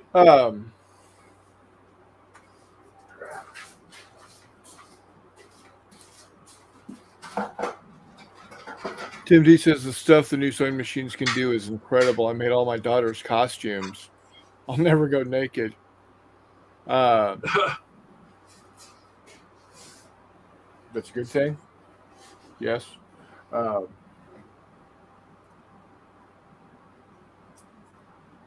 Yeah, my wife is exceedingly talented. Not only can she paint miniatures and paint them well, and have never really painted miniatures before when she was painting better than I could from the get-go, which at first was kind of like unnerving, but then I realized, hey, this is cool because she gets it now. But she can also she can knit. Wait, are we playing Zombicide tomorrow? She can sew. She can cook. She can bake. For instance, she made a pineapple upside down cake for my birthday cake. Oh, damn. I love pineapple upside down cake. Yeah, it is one of my all-time favorite cakes. Right up there with German chocolate. Yuck. What do you mean, yuck? Let me guess, you don't like coconut. I don't like coconut. There's something wrong with you. Never put coconut with chocolate. Ever. There's something wrong with you. Nothing. Yeah. There's something wrong with me. I can't eat coconut. It makes my throat itch and stuff. You're allergic. So apparently I'm allergic to it. You got the same problem I have with avocados. Oh, damn it. I love avocados. Oh, so do I, and I will eat them. Yeah. Yeah, sounds like him with cantaloupe.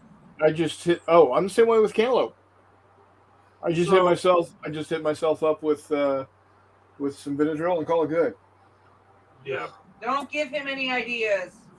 So I love cantaloupe. My mom would cut them in half, scoop the seeds out and put vanilla ice cream in them. Nice. Because if you got them cold, you cut them in half, then it was just a really good summer treat. But I always was scratching my throat.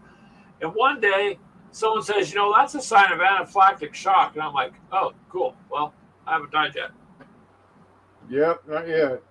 McMurray is on. Hi, buddy. How you doing? Oh, damn. Glad to see you. Please be safe out there. All right, there we go. You guys are going to pick my survivors for me.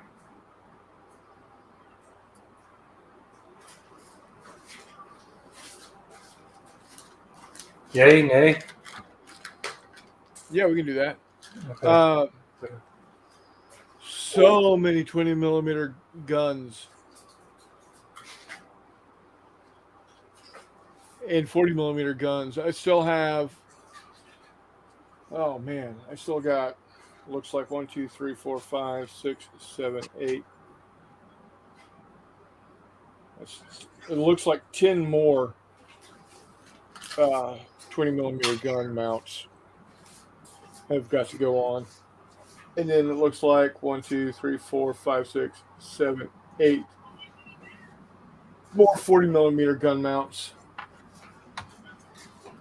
All right, let's do this. What you got up on the docket, brother?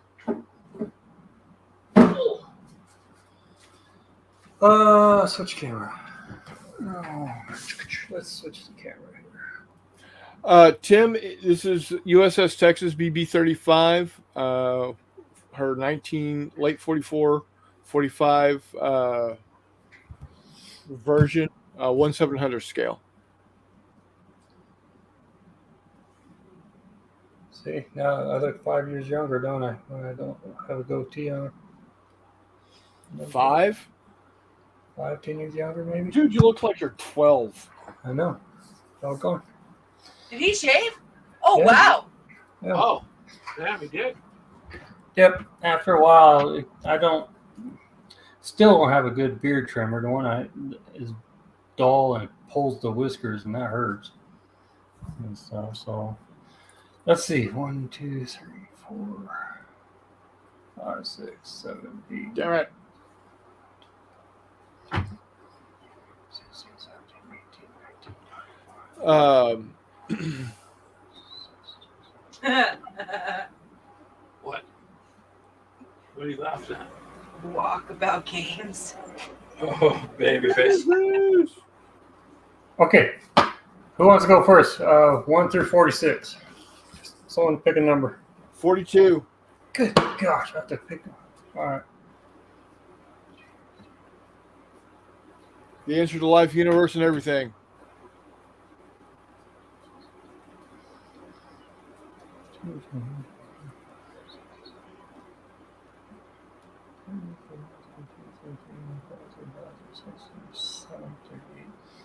Nine, 40, 41, and 42 is Shannon.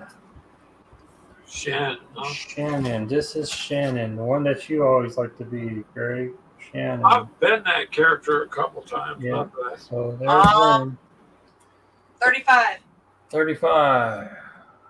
Also a good number. And Walkabout game says 44. Hold on. Now you lose count. Now he's all, hold on.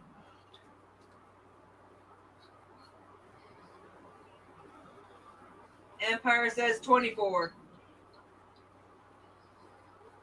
So 44, this is interesting.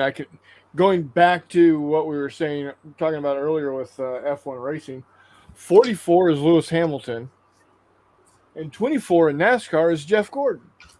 Both two of the most hated race car drivers in the last 40 years. Oh, wow. Okay, 35 is Doug. Michael Douglas from Falling Down. Oh, there you go, dude.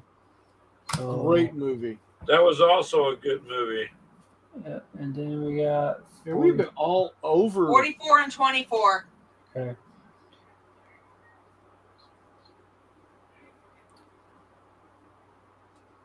So Don and I got the hot tub set up tonight. We had actually got it going yesterday, but it overflowed itself, Oh, and we thought, okay, well, we'll just scoop it out tomorrow morning. Meaning this morning. Got up this morning, and well, it had completely emptied itself because I did not have the hoses properly oh crap. Gasketed. Is that a word? Gasketed? Well, it is today. To keep them from leaking all over hell and gone. Okay, Chris Long. Yours is Tamiko. She's the cosplay Chiquita with the big old bunny head suit. Nice. So, Tamiko, that'll be the first time playing with her on here. And then Reese, Number 24 is Rick, aka Jason Statham. Statham, whatever. So, of course, you probably don't watch too many movies, so you probably don't know who that is. Jason Statham, yeah. Jason Statham. And that's what, 1, 2, 3, 4. I need 2 Yeah. more. 16. 16? 1, 6? Yes. 1, 2, 3, 4, 5, 6. 12, 13, 14, 15. All right, cool. That didn't sound evil. And 17. Padre Johnson. Oh, There you Padre. go. Cool. Last one. Oh, Tony 17, Cook says someone 7. says. Oh, man, I just went. All right, 17. 1, 2. Hey, take care, Reese. Take care of that knee, Have a buddy. good night. Have a good night, Reese. And 17, the last one is Ned. There you go. Ned's Didn't pretty you good. play, Ned? Yeah. Ned, a.k.a. George Romero. Padre Johnson and Or, Ned. yeah, Those are pretty good. Yeah, George Romero. I know it's Romero. I got Padre Johnson in here. Boy, this is actually a weird group here. So, Then you might survive. Yep. Isn't Padre Johnson the one that can actually go up against abominations? Padre, yeah, as long as he has a melee, he could go up against abominations. This is going to be my first time playing a Zombicide game where you're going to have 2 starting areas here. So you're going to have a crew of 3 at each of these starting points. Interesting. So we'll see how this works out. Oh. So in order. Yeah. So tomorrow, Donna and I are going to go see a camp reenactment of Civil War stuff. Oh, cool. They actually do enactments out here, Chris. Like, and they'll even do the medieval stuff too.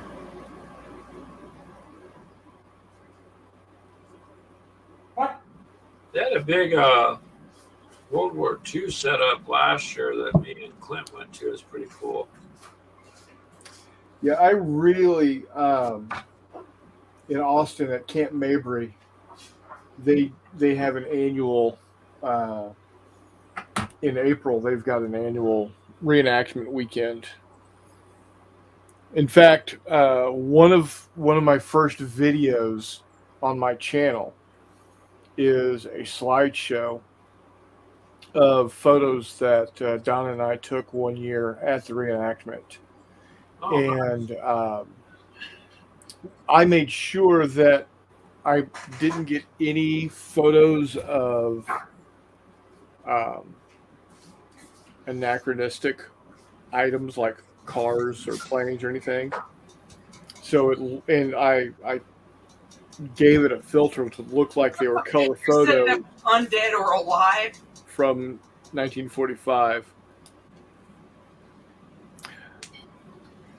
Oh. So, and then I placed it to the music of the Army Strong.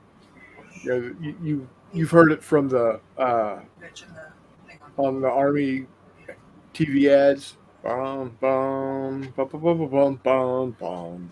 Anyway, there's it's more than just that 30 seconds. It's a full 2.5 minute song that this guy wrote.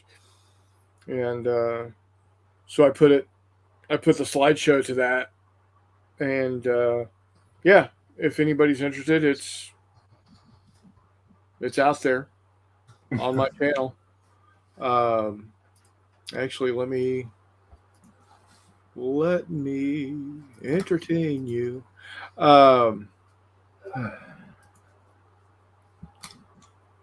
Let's go.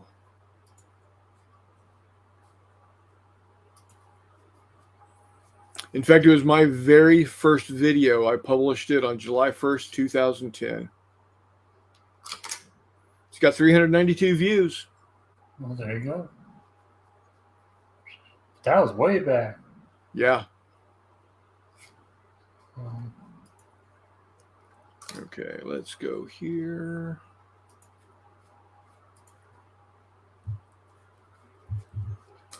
And then, if anybody is interested, there's the link to it. Not saying y'all got to go rush off and watch it now because y'all are watching this now, but there it is. No, Tim, there's only one Padre in this one.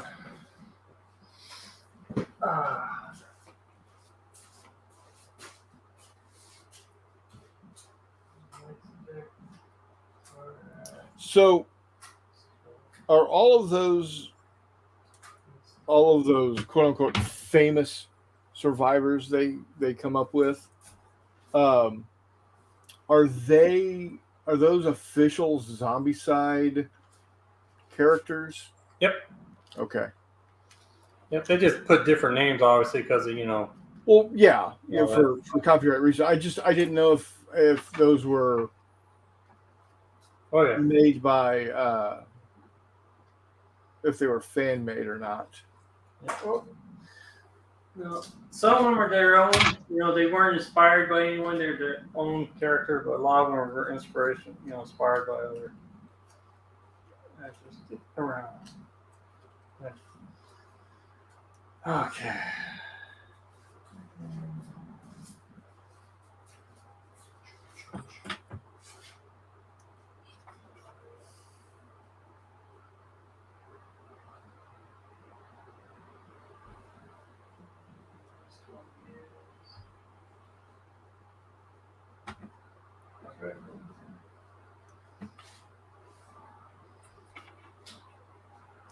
So yeah, they've actually got a guy that's going to be dressed up like Ulysses S. Grant. They got a guy that's going to be dressed up like Robert E. Lee. Got a guy that's dressed up like Abraham Lincoln. So yeah, it should be pretty cool tomorrow. Except it's going to be hotter than hell. So.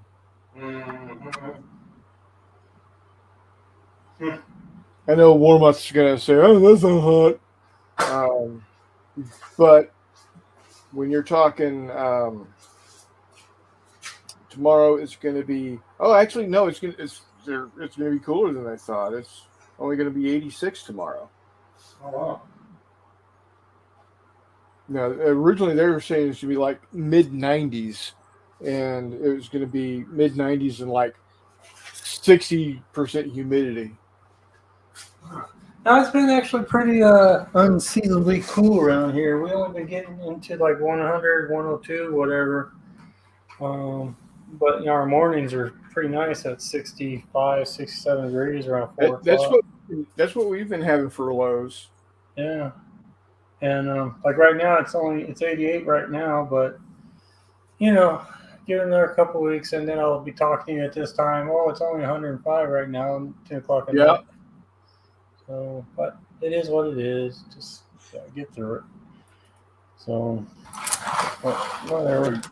You're the one that wanted to live in a desert. I was born here. I had no choice. I was born. Well, you decided to stay. I decided to move up to Flagstaff, and that was beautiful. Didn't have an AC unit at all in Flagstaff. Didn't need one. So, summertime's up there. You just open your windows up. It gets up to like 89 degrees, and of course that is still, when you're 7,000 feet up, that is, it is hot. So, yeah, Flagstaff is pretty though. I've been to there when it's been snowing.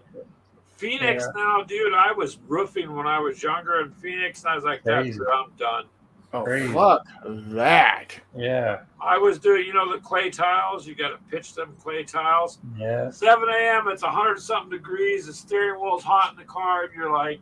Crazy. They want you to work, and I'm like, no, man. After about 3 houses, I was like, that's it. I'm done. I'm not doing no more roofing out here. No. First off, on top of a roof, there's no shade. Oh, it's terrible, dude. Terrible. So, no, forget that. Oh. But now we lived in Flagstaff 9 years, 10 years, and then we moved down here because it was hard to not keep a job, but to have a job to pay for your bills and all that up there. But the Higley High School was built over here in '01, and my wife got the librarian job, and so we moved down here. And I've been here since. Well, I did a lot of work, because you're in Arizona, so I worked in Victorville, California, for the city out there, and we did asphalt. Now, here's the kicker: they would stop work when it hit 117. And you know how many days it hit 113, 114, and you're doing asphalt? It was 117, and then they would not let you work. Yeah. Tim, it's not really becoming a dry heat here. I mean, considered Midwest, it's dry, but we've been now averaging into our 40% now humidity. Oh, dude, out here it's like 90%. Yeah, I know, but see, I remember it was always like 10% in the summertime here, and that was dry heat, humidity. Oh yeah. But now we're starting to average in the 40%. You know where else is a dry heat? Ovens. Yeah, in the oven. Where? Ovens. Oven. Yeah. So, Hot. Like Greg, you know this. Summertime, you get those windy days, and it's like 110 out there. Yeah. Your eyeballs just freaking cook. Oh, God. Yeah, well, you know what's funny? When it's 50 below zero, your eyes have fluid, and it hurts to go outside. Yes, it does. You have to be careful because I've been out here, and you've had wind chills of 50 to 60 below zero. I talked to my friends in California, and they're like, below what? Below zero. But below zero. So. No, forget that. Yeah. I'll take heat over cold any time of the week. Yeah, you don't have to shovel sunshine. See, I'd rather have cold because you can add more layers. You can No, only take so much off. No, you can't. See. Here's a perfect example of that. The line from A Christmas Story. Randy lay there like a slug. It was his only defense. You put on too much and you cannot do shit. I really don't care. Number two, Which one?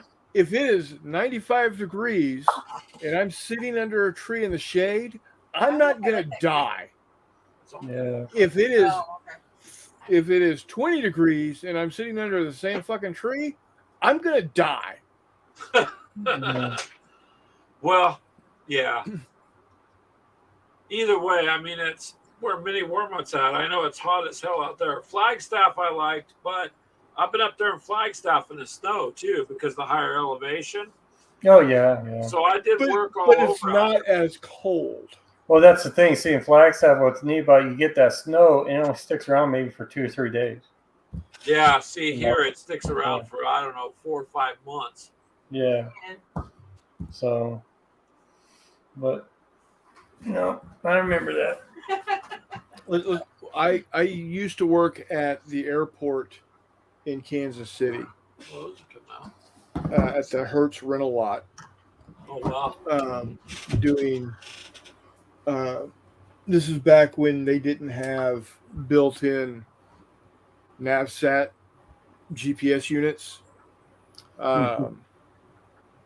in the cars, so I installed the GPS systems into the Hertz rental cars, and there would be days that in middle of February where it was 20 degrees, and if anybody knows anything about city planning, you build the airport where it is absolutely the windiest place in the city. So we would have 30, 40 mile an hour winds, and it's 20 degrees. And I would wear a pair of cotton socks. I'd wear a pair of wool socks. I'd wear my LL Bean Maine hunting boots.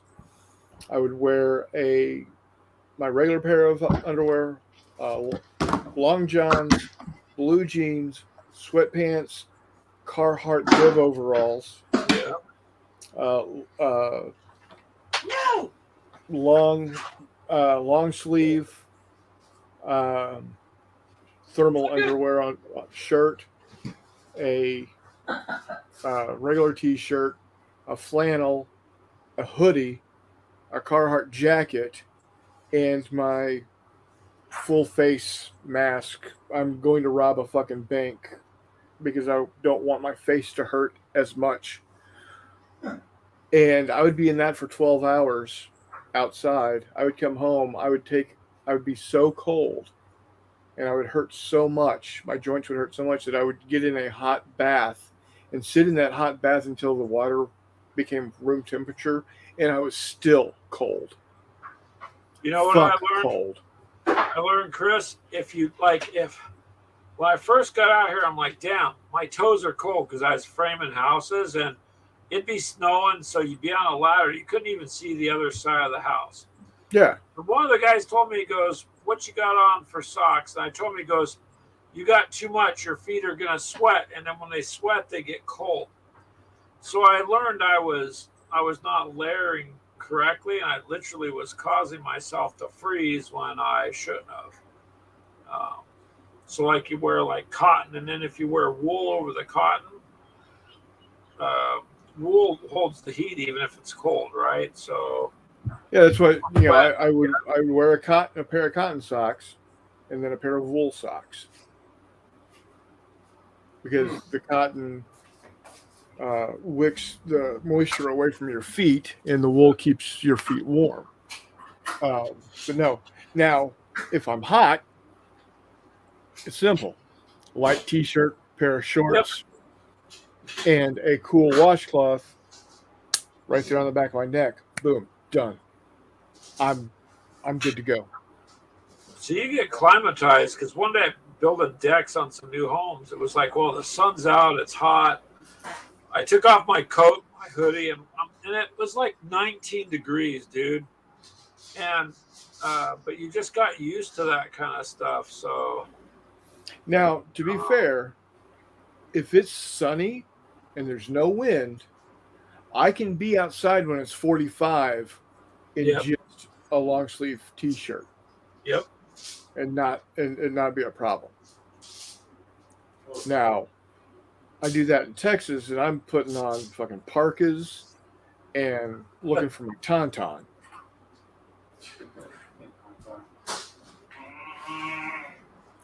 And we know tauntauns will keep you warm, right? Keep you from freezing to death.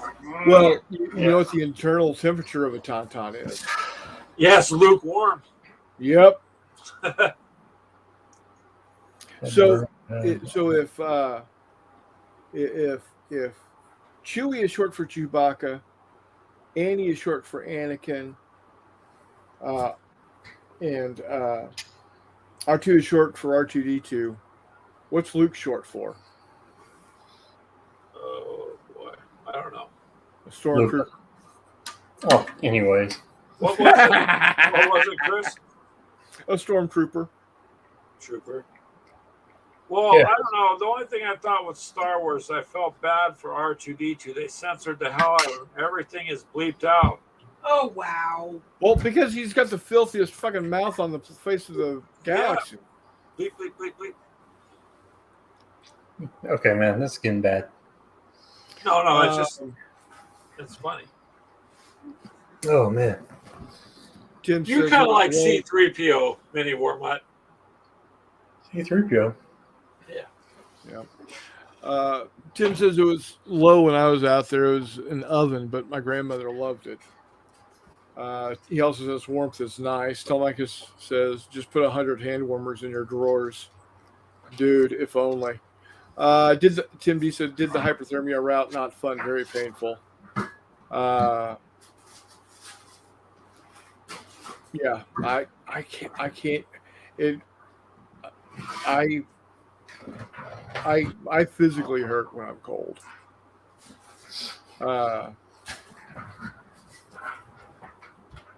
He said he got stripped down and tossed in a bath of cold water. It burned bad. Oh yeah.